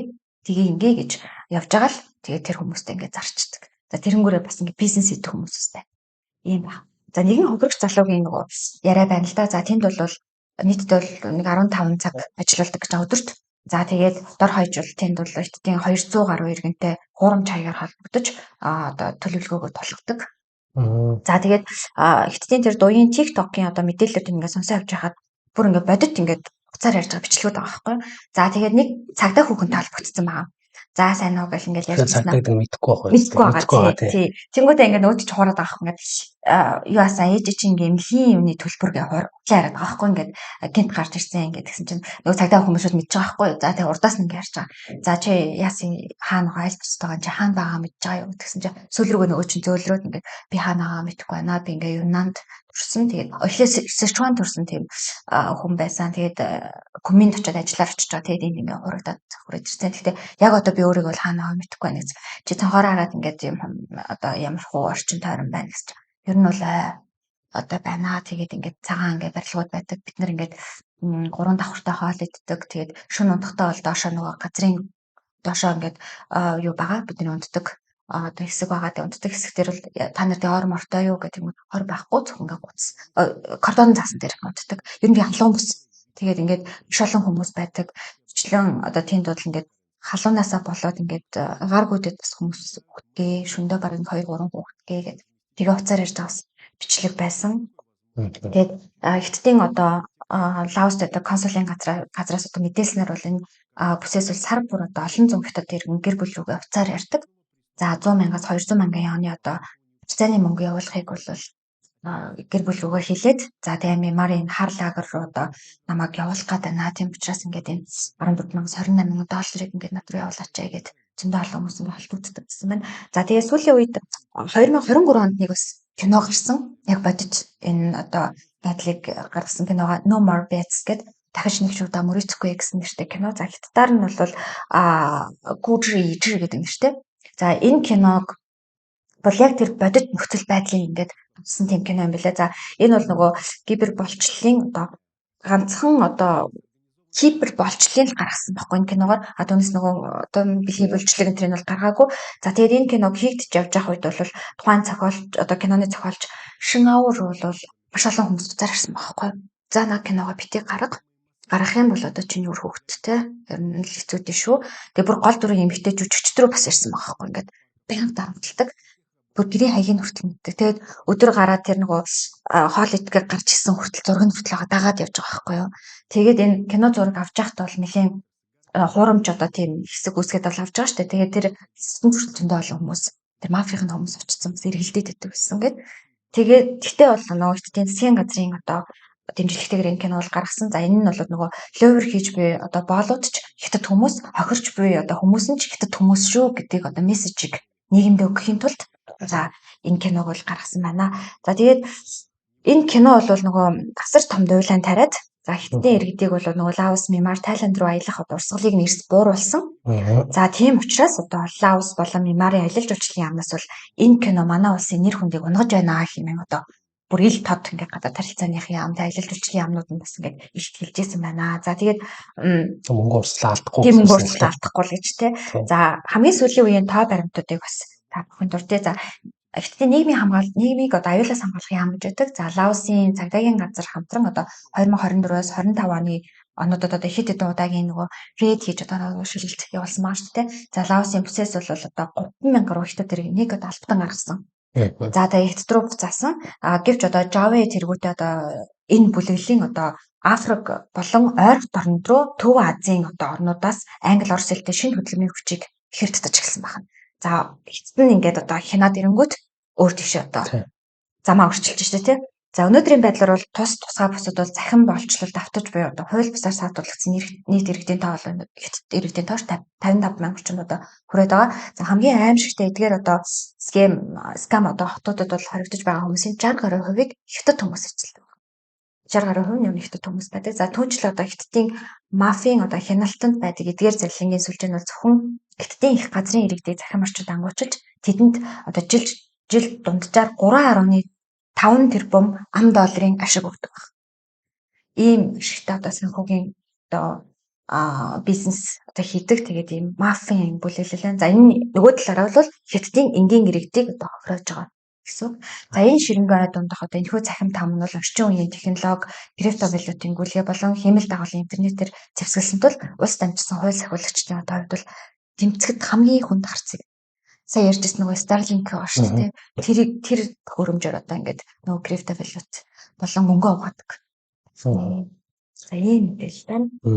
За тэгэхээр ер нь яг одоо энэ дээр бол яг судалж хахад Монгол эмэгтэй хүн очсон байсан гэсэн юм надад бол байгаагүй. Гэхдээ энэ бол бид нар тийм зүйл тохиолдохгүй гэсэн үг бол ерөөсөө биш. Учраас бас хэрвээ манай бүсгүүчүүд маань мэдээж энэ нууцуд руу аялж болох байх. Бид нар бол ямар нэгэн байдлаар аялахыг бол үгүйсгээгүй. Гэхдээ аялалтаа бас энэ бол зүгээр очиод нэг хүнд алуулах, зүнхээ одоо уцаа булгаалах гэсэн бас нэг ийм эрсдлүүд бас байна шүү тий. Ингээд одоо янз бүрийн зар одоо айгүй эвгүй шүү гинт нэг хүн айгүй сайхан ажиллаад хоолунд авч өгөөл уухамаа дайлал ингээл гисэн зүгээр холт гэж байгаа шүү. Уучлаарай та. Тэгээ би наад ч зүгээр өөрөө мөнгөөр усаа аваад уучих. За зүгээр наад өөрөө ууч гэдэг юм тий. Тэгээ тийм хүмүүстэй ч бас муудалцж болохгүй гэдэг туршлагаас тэгж байгаа юм. Муудалцаад ингээд илт ингээд муудалцсан гоо тэр чинь ингээд гадаа мадан хүн үлээждэг ч юм тий. Тэгэхээр одоо ингээд янз бүр болохгүй. Тэгэхээр бол тэр байдлыг бас бид нар бас айгүй тийм өвтөйхэн бие авч гараад бас тэгтээ ганцхан өөрийгөө аврах биш бас тэр талаар мэдээлээд бусдаа хэлчихвэл энэ бас бусд хүмүүсийг бас анхааруулах аврах бас нэгчсэн шүү дээ тий. За ийм юу байна. За ингээд цаашаа үргэлжлэе. За ингээд энд чинь бас бид нар одоо юу ярих гэж гэхээр Таиланд, за Египт, Гоа гэж арлаа тий. Гоа дах Орос бүсгүүчүүдтэй аргалсан юу болов. За ихлээр импактер ирээ.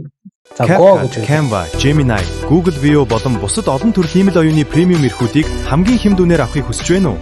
Тэгвэл Digimon MN сайтаар зочлоорой. Мөн худалдан авалт хийхдээ free промо кодыг оруулснаар нэмэлт хөнгөлөлт идэх боломжтой.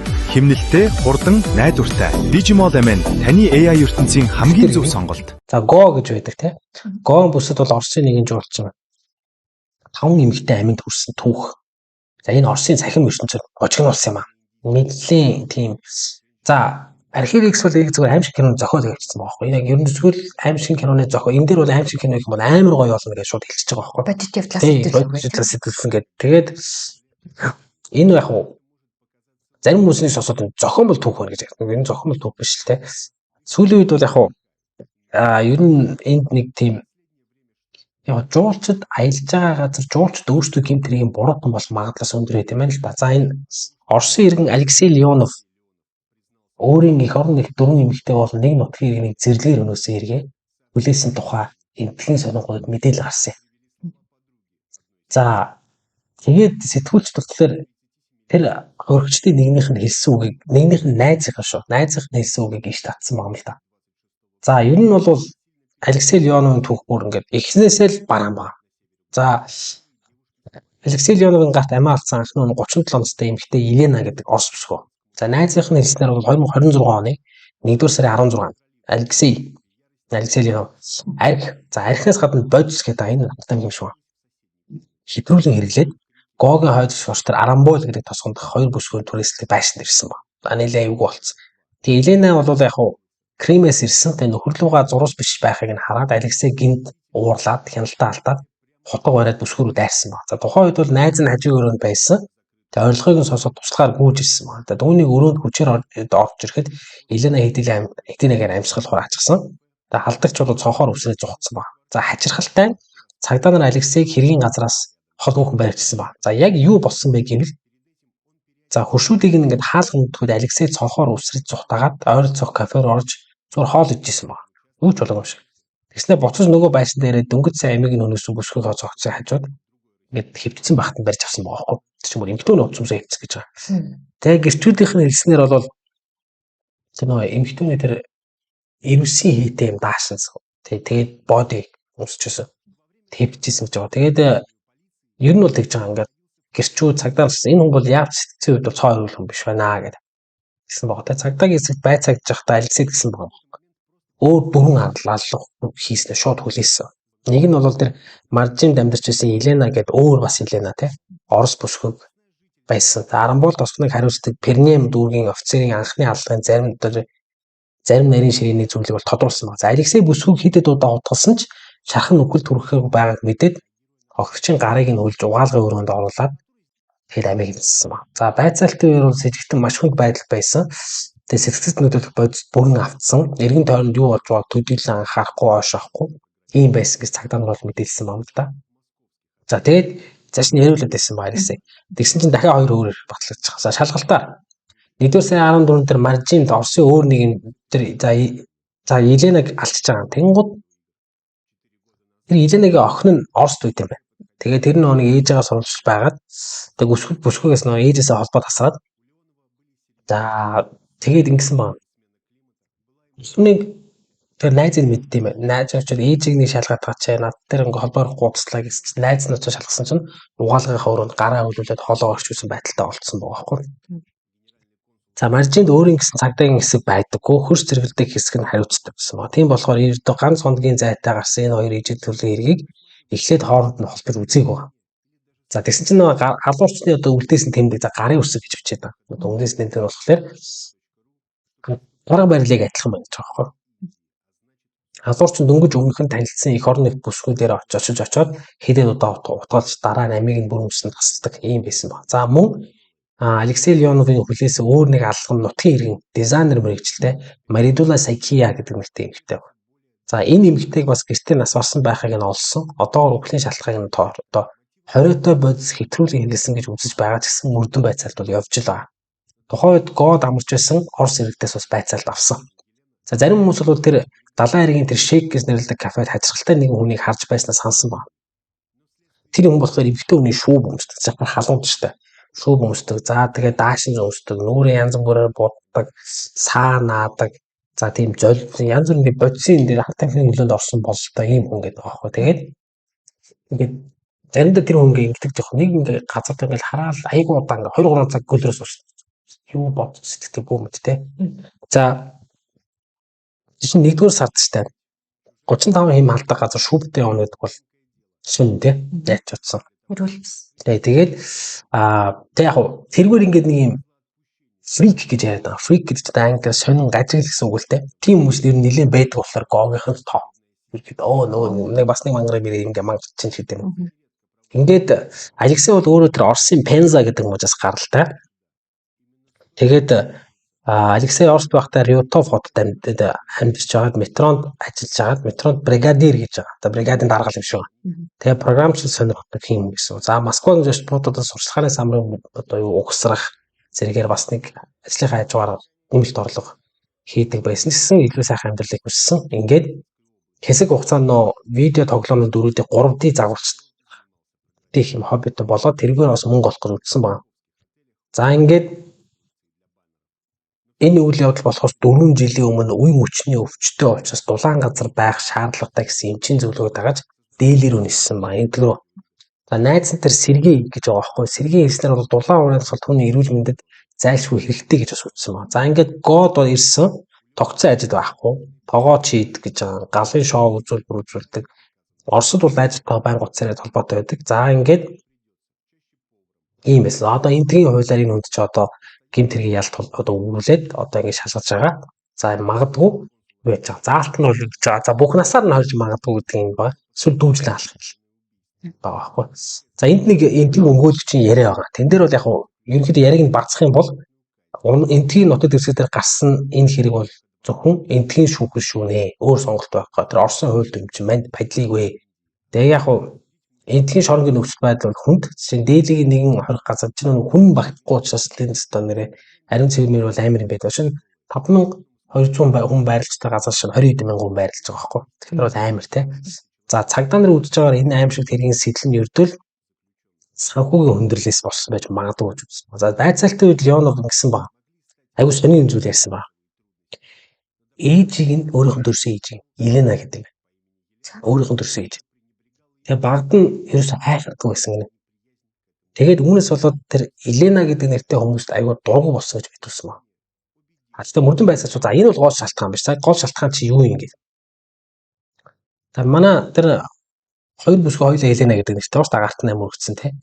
За тэр яг цагдаа нар психопат гэдэг ч одоо сэтгсэн гажигтай хүн гэсэн үг л доорсоо. Тим онш тавиад. За тэгээд ерөнхийдөө ингэж байгаа юм л да. Эмгэгчүүд нь за энэ хүний хүлээсэн зарим хэрэг жоохон хэтрүүлэгтэй фантаз гэж магадгүй. Манай хүн ч нэг компьютер тоглоомд орсон тэгээд 3D мэд тэгэхээр нэг жоохон яагаад гэж магадгүй гэж. За одоо 5 хүний аминд хүрсэн гэдэг бас 2 нь бол баттай олцоод байгаа байхгүй.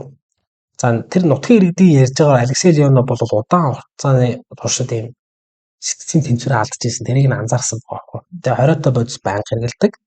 Орос жуурчдын дунд ер нь тийч орос жуурч зөндөө байгаа шүү дээ. Оросч ер нь дулаан газарлуул аялдаг байхгүй. Монгол зонглог бол тоохгүй шүү дээ. Яг үннийг хэлэхэд. Яг одоо манай аялал жуурчлын орос жуурч таадаг хүмүүс бас сонсоод бухимж бол их чиглэлийг нь ойлгож байгаа хүндэлж байгаа. Гэхдээ яг манайх шиг адилхан байхгүй. Ерөөсөө дулаахан газар бол бид ч гэсэн ер нь тийм шүү дээ. Нэг тундр мундар алиаск малиаск хойд тойл мойлор нэг яваад идэх болжлог бол хайнаа тэ далаа хэрэг тэ дулаан малан газар бараацсан шиг явдаг. Ерөнхийдөө нэг урсгал тийш шүү дээ. Тэгэхээр Оросууд яг тийм байхгүй. Тэгээд тэнд Орос жуулчтай таардаг гоё. Оросын аялагч нартай. Тэгээ Орос жуулчдын дунд бол Алексей бол гинт ууралж төрөмгийн зангаа гаргахаар бас нэлээд алдартай гэж байгаа байхгүй. Тэр яг тэр гоод ажлыг Виктория гээд хөдөж эмхтэй Оросын. Тэд гэсэн байгаа. За энэ төв хүнхээр аимшигтай. Гэхдээ үүнийг гинтийн зүйл гэж хэлэхэд хэцүү. Арамбол бол өөрийн гэсэн хачин уур амьсгалтай газар. Тэнд тогтсон ажилгүй хаяа нэг орлого олж хориотой бодис авсан хүмүүс их амьдардаг. Ихэнхдээ визнийхэн хугацаа дууссан ч эх орондоо буцах хүсэлгүй тэндээ үлдсэн хүмүүс тэнд ирэхэд өдөр хоногийн өнгөдгөө гэж ярьсан байхгүй. За энэ Алексей Леонов гэдэг залуу тэр Арамбол шиг тийм хачин газарт өөрийнхөө сэтгцийн асуудлыг улам бүр даймжруулад эцэст нь ийм зэрэг үлдсэн байна. Түүний ээжийнхэн нэрнээс болж Елена гэдэг хүмүүсийг үзий яадаг болсон гэх хэсэг нь яг л нэг тийм сэтгэл зүйн триллер шиг гэж байгаа байхгүй. За тэгээ Виктория гэдэг тэр хөдөж өгний эснэр бол хоёр Орос бүсгүй амиа алдсан мэдээ далайн яг даяар маш хурдан тархсан. Оросоор ярьдаг бүх хүмүүсийг Орос аялагчдыг цочрдуулсан кафе, далайн эрэг, за чат клуб бүдэгтэй энэ талаар янз бүрийн хувилбараар яригдж байгаа. Хүн амны хэрэгээр баримтлагдсан залуугийн тухайд бол түүнийг эртнээс л одоо төрөмгийн ааштай, хориотой элдв шалдав хэрэгэлдэг байсныг тэндээс Оросууд нь бараг бүгд мэддэг гэж байгаа. За хүн бүрийн мэддэг тэр Чикатило шиг гэр бүлсэг хүн байж байгаад гинт маниак болоод хувирчихсан хүн бол биш. Түүний уур омогтой гэдгийг бүгд мэддэг. Яагаад тэр бүсгүүчүүд түүнтэй ийслэн хамт амьд байсан надад их сонирхолтой байна гэж ярьсан гэсэн баг. Тэгээ нөгөө Виктор гэсэн баг. Хайр гэдэг сохор нь юм гэж энд л байх таа гэдэг юм яриаг өгсөн байгаа байхгүй. За тэгээд нөгөө Алексей Леоновын ар гэрийнхэн бол энийг хүлээж авахгүй байх. Наа чи ингээд бас өөр юм байна гэдэг. Тэгээд нөгөө ээж нь тэгж байгаа Алексейгийн ээж нь хүү маань хэрэгээ хүлээх үедээ бодисын нөлөөнд орж ухаан санаа нь орон гарan байсан гэж үзэж байгаа байхгүй. Тэгээд найз сэргийн бол тэр би түүнийг маш удаан мэднэ. Тэр бүр архивч бусдаас илүү утнах уугаад байдаг. Магадгүй түүнийг хүчээр хэрэг хүлээлгэсэн байгаа. Яг энэ бол News.ru гэдэг сайтад өгсөн ярилцлага л да. Тэгээ яг нөгөө хэлний бэрхшээлтэй харь оронд ганцаараа мөнгө төрөхгүй байгаа учраас энэ хүн одоо золиос болгож байгаа юм биш шүү гэдэг юм яриа болов тухайд гарсан. Гэхдээ энэ нэр бол одоо ингэ шалгацсан. Цон хүн гэж хэлсэн. Хоёрыг нь бол багтооцсон. Гурав дахь нэр гарч ирсэн. Нөгөө хоёр нь хинбэ гэдэг. Тэгээ манай хүн чинь сэтгэл нь орж хаад ингэж байгаа бас байцаалтайгүй төвхтэй явж байгаа юм байлаа. Тэгээ энэ талаар бол мэдээлэл удахгүй бас гарах бол. За энэ Таиланд дэх Мансарайгийн дүүргийн эмгэмлгээд нэг юм нийтл байсан. За энэ Таиландын Мансарай дүүргтний хэрэг өрнөсөн байна. За энэ бол таагаас нэг машинаар явах юм бол дагааны 20 минут яваад очдог. Ер нь нэг тийм жуушны хөлөөс хол тийм тайван газар. За хүмүүс хөвчлэн хотын шууганаас холдож өөрийгөө олох гэж юу нийшээ ирдэг. За яг энэ 2024 онд нэг аимшигт явдал гарч байгаа юм л да. За энэ ингээд уншихаар эхлээд нэг юм золгүй юм шиг санагдаж байна. Тэгэхдээ айгүй олон хачирхалтай юм деталууд гараад ирж байгаа байхгүй. Тэгээ энэ нь бол яг хөө гимтрийг байж болцсохгүй маа гэсэн сэжиг хөрвүүлж чинь. За ингээд хэдүүлээ дараалал авчих. За нэг өглөө далайн эргийг цэвэрлж байсан нутгийн иргэн тийм гүйхэн ус дотор буюу яг л одоо нөгөө хүмүүсийн сэлдэгсээс эмхтэй өмнө цогцолсон ба. За далайн давлгаа энэ нөгөө цогц ингээд эргүүд ихэд байгаа штэ. Эргийн элсэн дээр нэг тийм хар цүнх. За тэгээ цэвэрлэхэн за самокат гэдэг нь одоо нөгөө орсоор бол самокат гэдэг чинь өөрөө явах, өөрөө уулах гэсэн одоо нэг юм юу байхгүй юм. Скутер шиг таараа жижиг. Тэгээ нэг жижиг үүрэг хөвч ивчихсэн гэж байна. Цүнхэн дотроос нь болохоор жолооны өмнөх олцсон. 2 шиг гарууц 590 бат. Ч одоо ойролцоо хэдэн төгрөг. Нэг бат 120 байна. 110 төгрөг ч юм уу тийм. 590 батлаар бас хөрх хүмүүг. Тэгээд нэг лаас шар ариг олцсон. За самокат буюу нөгөө нэг унж ирсэн тэр юуг ингээд мод далуулаад тавьсан ба. Мөнгө нь хിവэрээ. Тэгэхээр нөгөө дээрмийн шинжтэй биш ус гарч байгаа. За амиа алдсан хүн 35 настай Орос бүсгүй Алла Каспирович гэдгийг тогтоогоод за 14 настай хүүгийн хамт Таиланд амьдарч байсныг тогтоосон ба. За хамгийн сонин нь нас барахаас өмнө найз руу дууд зурус илгээсэн ба. За дууд зурсын агуулгыг гаргаж ирэх юм байна. Аалла бол маш их сандарсан байдалтай. Яриад тэгээ тэндээсээ ингэсэн байна.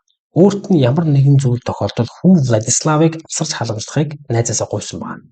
За эргэн тойронд нь болж буй зүйлс огт санамсаргүй биш гэдгийг дурдаад Денисийг явуулахгүй бас намайг бүгдийг ойлгосныг тэд мэдчихсэн гэж хэлсэн байгаа байхгүй.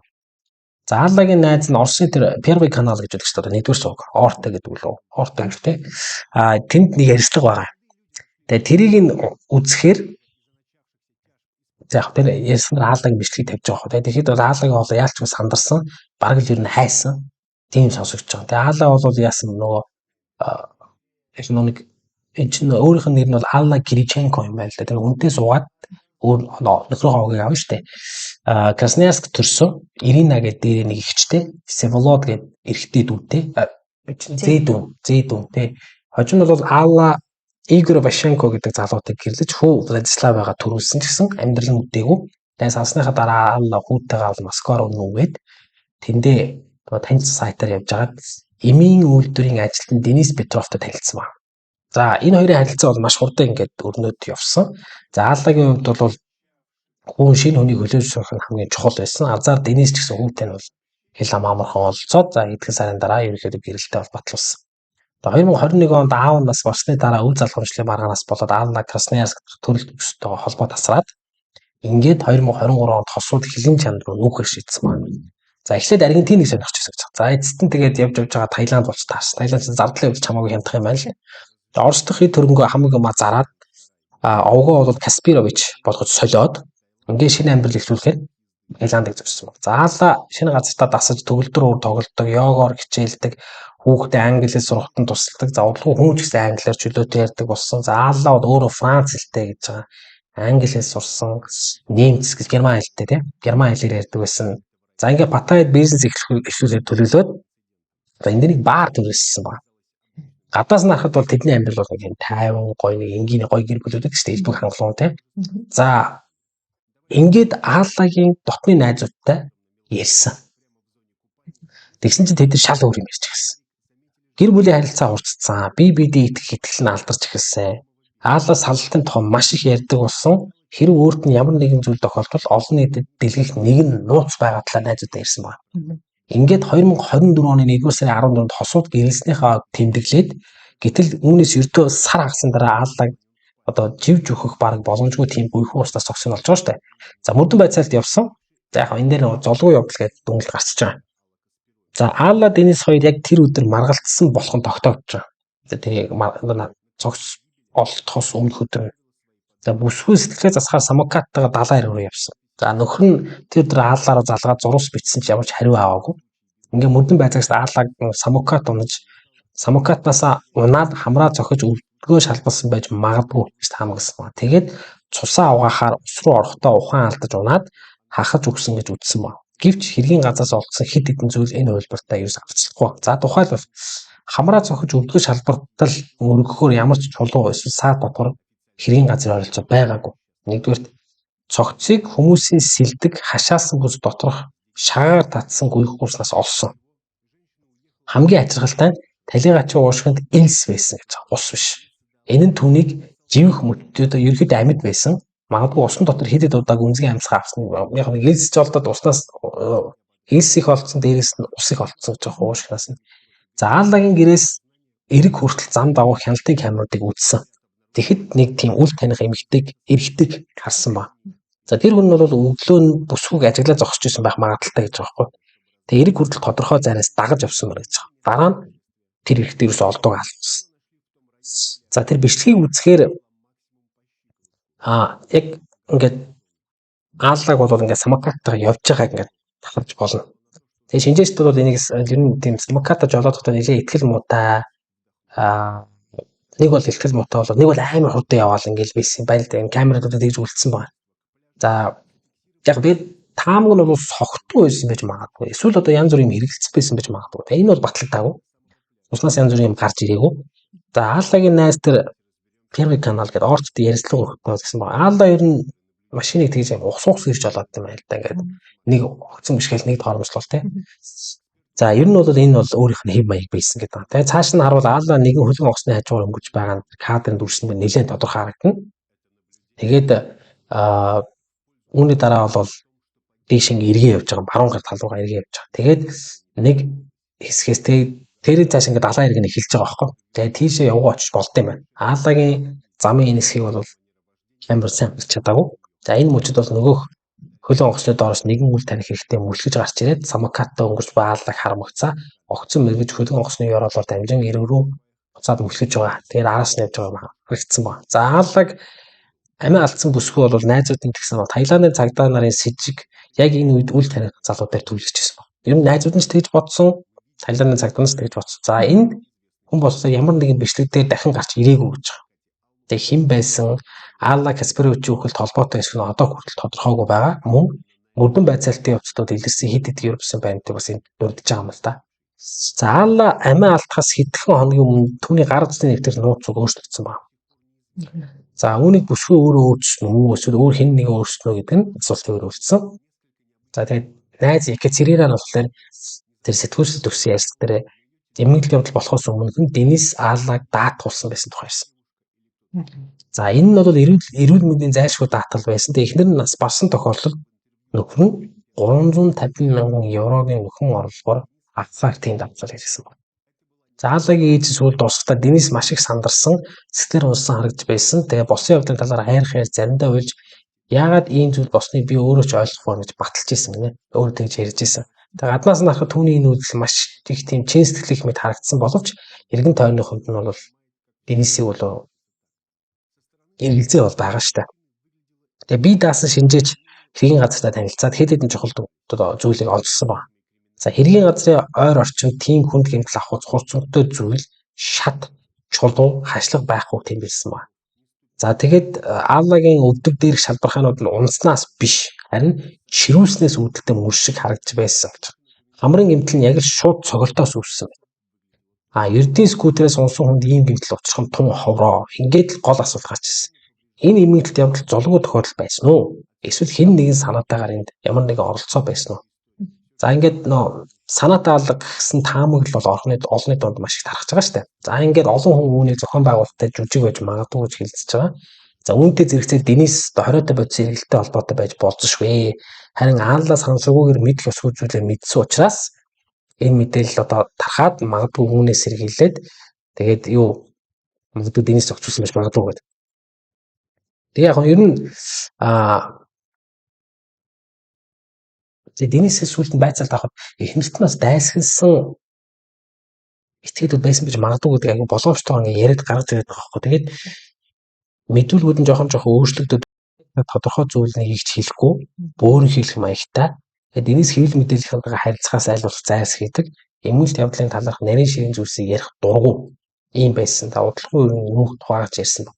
За Ааллагийн ээж охиныхоо цогцсон эргэн тойрон эх оронд нь авчрах бичиг баримтыг хөөцөлдөхөөр Таиландд бол ирсэн.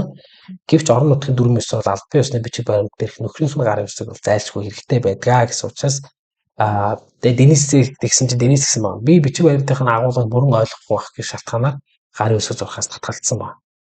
За үүнээс болоод үйл явц бол маш их сунжирсан. Энэ тухай гэр бүлд нь ойролцоогоор 3 сая рубль бэлэн байсан. За тэгээд яг ер нь энэ мөнгөнд Ааллагийн үйл хөдлөх хөрөнгөд зарсан мөнгө болон хүүгийнхэн тэтгэмж бас багтаж байгаа. Тэгээ үүнийг нас барсны дараа энэ бүх хөрөнгийг Денис захин зарцуулах болсон байна. Удалгүй тэрээр Европын виз даруулаад Таиландыг орхиж явсан тодорхой болсон. Бүр Герман руугаа явсан байна. Тэгээд таамаглалтаа Герман руу төрсөн хатар очсон байж магадгүй гэсэн таамаг байгаа. Гэхдээ яг Ааллагийн хүү бол 9 минут Оросд босч ирсэн. Тэр өдөр далайн хэрэг дээр яг юу болсон эцсийн байдлаар огтоогүй хэвээр үлдсэн. За ингээд Аалла Касперовичийн өвлийн түүх хариултгээс л асуулт ихтэй юм хэрэг байгаа байхгүй. Тэгээ ийм сонирхолтой юм аимшигтай хэрэг болчихсон байна. За энэ 25 оны дараагийн хэрэг орж ирсэн 25 оны 6 дугаар сард босон нэг бас нэг түүх байна. За энэ Италийн хэвлэлүүдээр маш их шууган тарьсан нэг юм. Энэ Оросд бол мэддэг өнгөрсөн байгаа байхгүй. Нэг сонирхолтой юм хэрэг байна. За Омскоос ирсэн жуулчин өсгөө. За Фордын гэр бүл гэдэг. За энэ Италид аялж байсан байгаа байхгүй. Италид амьдарч байсан. Тэгээд хосууд бол Мальтаас ирсэн. Ром хотелүүд байр түрээслээд удалгүй цагдаа нарын хараанд бүртгэж гисэн. За яагаад тэгэхээр хосууд гудамжинд ойр ойрхон маргалддаг, зодтолдог. Тэгэхээр нөгөө хажуугаар явж ирсэн гэрчүүд хэлж байгаа бол тэр Ford гэх залуу бол эхнэртэй ер нь гар хүрээд идэм байна л да. Тэгээд гудамж 2-3 удаа өштэй цохоод унагчдаг гинэ. Тэгээд хамгийн харамсалтай энэ бүхэн бяцхан охиныхоо дэргэд болдог гэсэн. За ийм таагүй явдлага бол маскирона гэдэг гудамжинд болоод тэгээд хүмүүс дундуур нь ороод бөө хэрүүл ороод ингээл ингэсэн байгаа байхгүй. Тэгээд цагдаа нар бол тэр залууг нь барьж авах, тэр залуу бол өөрийгөө тухайн үед Америкийн жуулчин, охиноо өөрийнх нь энэ бол миний охин. Тэгээд нөгөө эмэгтэй бол Stella Ford гэж танилцуулсан ба. Тухайн үед хэрэг ердөө албан ёсны протоколын хязгаарлагдаад ингээд өнгөрсөн ба. Залуугийн паспортын мэдээллийг тэмдэглэж авсан ч гэсэн хохирч бүсгүйн мэдээллийг бүртгэж авах нь нэлээд сонирхолтой санагдаж байна. Яг нөгөө байцааж ирсэн хүмүүсийн нэг за юмыг яаж мэдхүүгээд Ford-ын зургийг авч амьдсан ба. За ингээд тухайн үед нь энэ зүгээр нэг хяналт мэт санагдаж байсан. Гэтэл хожим яг энэ зураг хамаагүй аимшигтай хэргийн голсож болох тодорхой болсон ба. За хэдэн өдрийн дараа хосуудыг дахиж авсан ба. Villa Pamphilio оролцох San Silverio гэдэг захад тэд дахиад л маргалтаад залуу бүсгүүдэд гар урсан гэж гэрчүүд ярьсан ба. Гэвч дуудлагаар ирсэн цагдаа нар дахиад л протокол өдлөөд одоо хэрүүлж гэр бүлийг саатуулгүй явуулчихсан. За энэ бүхэн таагууч хэлээ ердийн нэг гэр бүлийн маргааны хүрээс сэтэхгүй байгаа мэт ингээд харагдаж байгаа юм л да. Гэхдээ 3 дахь явдал буюу 6 сарын 5-нд болж байгаа. 2025 оны 6 сарын 5-нд. За Rexal Ford охиноо тэрвчсэн Торо Аргентина талбай дээрх нэгэн зоч буудлын руу орохыг оролцсон ба. За үүдний ажилтнаа нэлээд сүрхийн маргалдаад тэгээд хэрүүл хяналтын камерт бичигдэж үлдсэн ба. Тэгээд тухайн үед бол Ford охин ягаан дайсанстай байсан гэж байна. Хожим шинжээч яг тэр дайсанцыг хогны урданд хийж хайсан зогснуудын хажуугаас олсон байна. Зоч буудлын лоббид ирсэн цагдаагийн ажилтан өмнө Ford-тай ярилцж байсан нөгөө хүн байж таарсан. Зургийг авч байгаа хүн байж таа. Тэгээд Rexal-аас эхнэр Stella нь хаана байгааг асуусан ба. Тэгсэн чинь эхнэр маань намайг хаяад явчихсан. Охиноо надад үлдээсэн гэж хариулсан ба. За яг энэ мөрдөн байцаалтын явцад тэр мөчид тэр эмэгтэй бол аль хэдийн амьсгал хараасан байсныг сүүлд тогтоож байгаа байхгүй. Тэгэл нөгөө цагдаагийн офицер дахиад нөгөөдгөө чинь саатуулах шалтгаан байхгүй учраас тэгээд Rexal бол охиноо тэнд нь орхиж зоч буудлаас 50 гэгч нь гараад явцсан байна. За 2 хоногийн дараа Villa Pamphilio ойролцох нэгэн задгаа талбайгаас хогны ууданд хийсэн 2 цогц олсон байна. Нэг нь эмэгтэй. Насмын төрсөн. Нөгөөх нь бяцхан охин байсан гэж байна. За шинжилгээгээр тэдний үхлийн хооронд ердөө 4 цагийн зай байсныг тогтоосон байна. Мэдээж сэжиг шууд л нөгөө Ford дээр бууж байгаа шүү дээ. За энэ хэдийн алга болсон. За бичиг баримтын шалгалт бүр санаанд орно гэж болсон. За энэ Rexal Ford гэдэг нэртэй хүн бод байдал дээр огт байдаггүй болж таарсан. Түүний паспорт бол хурамч Италийн цагдаа нар зугцсан эдгээр энэ зургийг Америкийн хамтрагчд руугаа цагдаа нар руу явуулгаад тэр залуугийн хэн болохыг дорн тогтоож чадсан. За түүний нэрийг Francis Kaufman гэдэг нэртэй. Гэмт хэрэгтний эцэг их нь бол түүнийг болох хажууд нь байсан эмэгтэй зургийг хараад шууд таньсан байна. Хүн өмнө нь Stellагийн зургийг илгээж эхнэрээ хэмээн танилцуулж ирсэн байна эцэг ихтэй. Тэгээ Мальт арал дээр маш гоё хорин байсан тухайга бас ярьсан. За Фрэнсистэй холбоо тасраад хэдэн жил болсон учраас эцэг их нь хүний нүдийг та юугаа чийж явдал юу ч мэдэхгүй байсан гэж байна. За Мальта улсын бүртгэлийн албанаас бол Kaufman болон Ford нарын нэр дээр ямар ч гэрлэлт бүртгэдэг болохыг сүүлд нь тогтоогоод харин тусаарлын хил хамгаалагчид амиа алдсан бүсгүй хэн болохыг тогтооход туссан байна. За шинжээчийн дүгнэлтээр амиа алдсан эмэгтэй бол Омск хотын угал Анастасия Трофимова болох нь тогтоогдсон байна. Хожим нь ээж нь охиноо хөл дээрх шивээсээр бас таньсан байна. Анастасиагийн ээж нь. За Анастасиаг 2023 онд Америкийн бичиг баримтаар Мальтад ирж тэндээ охиноо төрүүлсэн болох нь тодорхой болсон.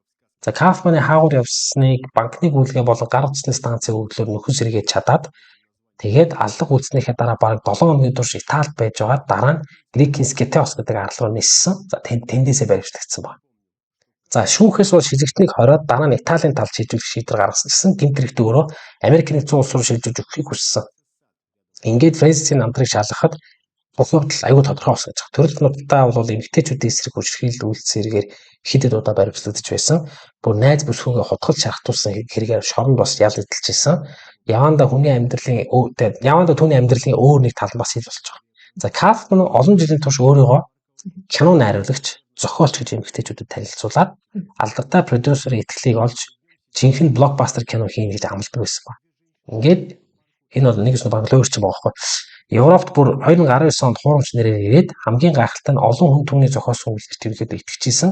Британий продюсер Ян Фрэнсис хүртэл түүнийг Италийн туршилтад санал болгож Kaufman-ы ирээдүйн кино кинонд төсөв гаргах хэрэгтэй гэж зөвлөж ирсэн гэж байгаа юм.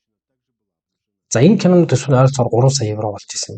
За энд нь бол Итали, Малтад зураг авалт хийх бүх өдрүүд за тэгээд байршлын төлбөр, байршуулах хэрэгслийн төлбөр өдр багтчихсан. За энэ продюсер бол энэ хөл өөрсдөө зохиосон үйлдвэрт хэтэрхий хийгдсэн учраас Food Fight гэх ажлын нэртэй ирээдүйн киног нээлттэй кинонуудын одоо мэдээллийн санд урьдчилаад бүртгүүлсэн байсан. За ингээд энэ нэг яг нэрээ нууцлахыг хүссэн Ромын нэгэн студи эзэн Кафман нэг шинэ киноныхаа талаар хэлэлцээр хийхээр эхнэр охин хоёртойгоо хамт ирж байсныг бол дурдсан байна. Тэгээд тухайн үед охин нь студийн хажуудаа цэцэрлэг маш их таалагдсан учраас насан туршид ажлаа ярьж байх зур охин тэнд тоглохоор явуулсан байгаа байхгүй.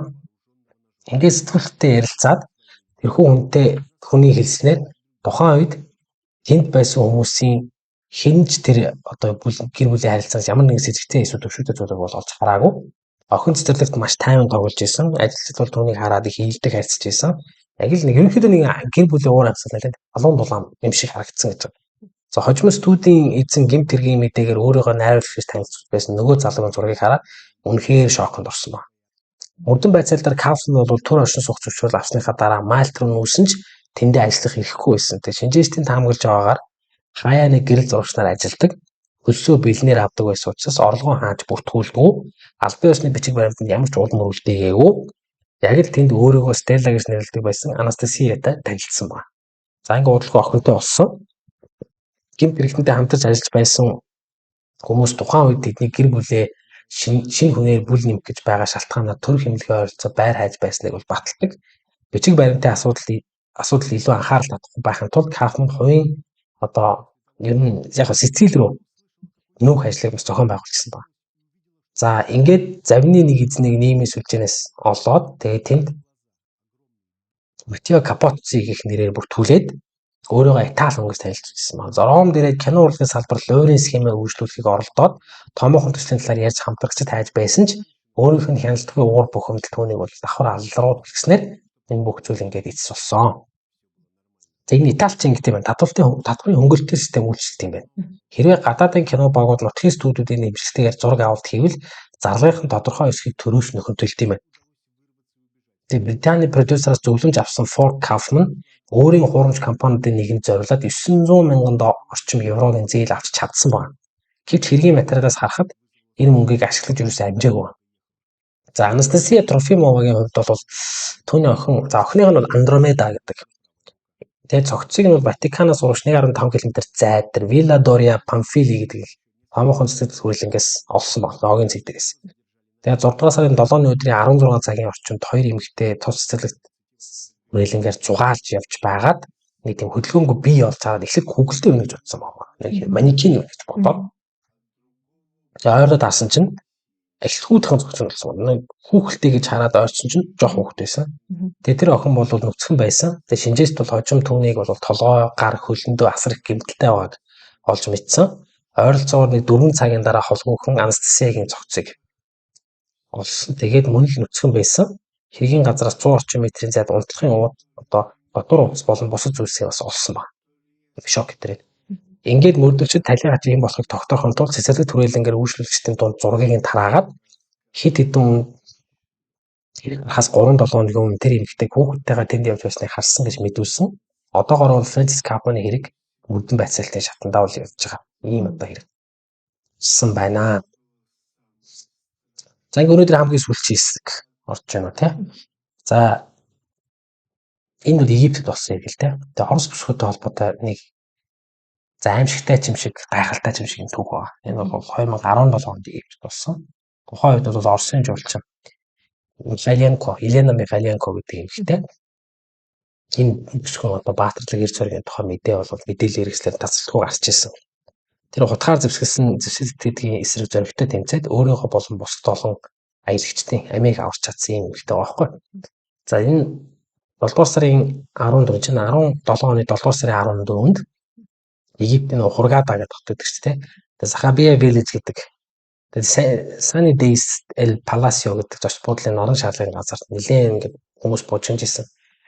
Тэр наранд одоо бие шаран хөвтчихсэн жуулчд руу хотоо барьсан этгээд сэлж ирнэ гэж хинж төсөөлөг болох л та. Тэгээд тэр этгээд бол туйшилсан одоо нэг үзэл сурталт авцсан 28 настай Египт залуу Абдел Рахман Шабан гэдэг хүн байсан. зөвхөн гадаад иргэдэд онилсон. Тэгээ нийтийн иргээс зочид буудлын харан шарлан газар руу сэлж ирээд иргэдээр гаргацаа хэдэн уриалга авчхаас хамгаалтгүй жуулчруу дайсан. За тэр нутгийн иргэдэд огт гар хүрсэнгүй.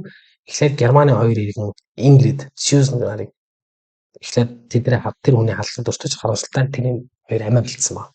За дараа нь Армени хоёр иргэн болох Оросын одоо Армени хоёр иргэн. За тэгээд Оросын жуулчин Михайленко, Елена Михайленкогод хандсан. За Елена тухайн үед хөвчтэй хөгжим сонсоод ирчихсэн тул юу болоод байгаа эхлээд огт мэдээг өгч.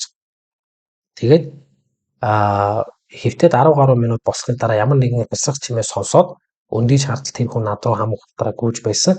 Түүнийг асар том улаарсан галзуу мөднүүдийг би тооцсон гэж Елена бол ярьслуудаа хэлсэн баг. Тэгээд Елена бол одоо тэр эрэгтэй хүнийг саатуулаад нэлээд оцсны үдсэн дээр цагдаан нэр ирээд тэрийг барьж авснаар ерөөхдөө нэрийг ингээд хэлэхдээ дууссан баг. Ийм бас нэг юм хэрэгтэрсэн. Тэгээ ер нь аялна гэдэг чинь бас нэлээд хүнд тийм их болгоомжтой байхгүй нэг юм хөөслүүд бас нэлээд байхан байна шүү гэдэг ийм зүйл бол бас байгаад байгаа байхгүй. Тэгэхээр ийм хэрэгүүд бол бас байна өнөөдрийн дугаар. За өнөөдрийн дугаарт бид нэр ерөөхдөө за Википедиа ашигласан нэг зүүнсний байгууллагын ашигласан ануман тэр мэдээллийг хараас олсон байх нөгөө. Тий. Нэгдсэн зүйн байгууллагын мансууруулах бодисгийн тэрэгтэй тэмцэх албаны сайтн дээр 24-оноос 26 оны тайлангууд репортууд байгаа. За хэдтийн TikTok-ууд дээр бас ингээд яг бодит одоо бичлэгүүд нь бас байгаа. Мөн одоо тэр алтан гурвалжинд очиод хүмүүс ингээд лайв хийгээд тэгээд хүмүүс сануулга болгоод гаргадаг. Мөн одоо хэдтийн бас дугийн буюу TikTok дээр бас хэдтийн төв телевизэн CCTV-ийн бас сурвалжлагчид болон одоо нийгмийг аюулаас хамгаалах яамныхан бас ингээд харуулж гэдэг нь санагддаг. За тэн дээрээс юм тоо баримт. За би бол яг архив X-ийн дугааруудыг гол болгож авсан. Тухайн бол архив X-ийн убийство в Россиянах в Таиланде гэдэг. За тэгээ произошедшее в Египте и Гоа гэдэг дугаарыг ашигласан. За басны дугаар нь как Россиянах пропадают в скам гэдэг. Тэр одоо 3 дугаарыг ашигласан. За тэгээ Википедиа бас ашиглаад ингээд өнөөдрийн дугаар бас бүтлээ. Тэгээ өнөөдрийн дугаар бас жоохон уучлаар боллоо тийм ээ. За ингээд ийм хэрэгүүд гарсан байна ирэх мэд үзэгчтэй. За ингээд өнөөдрийн дугаар дуслаа. Баярлалаа та бүхэндээ.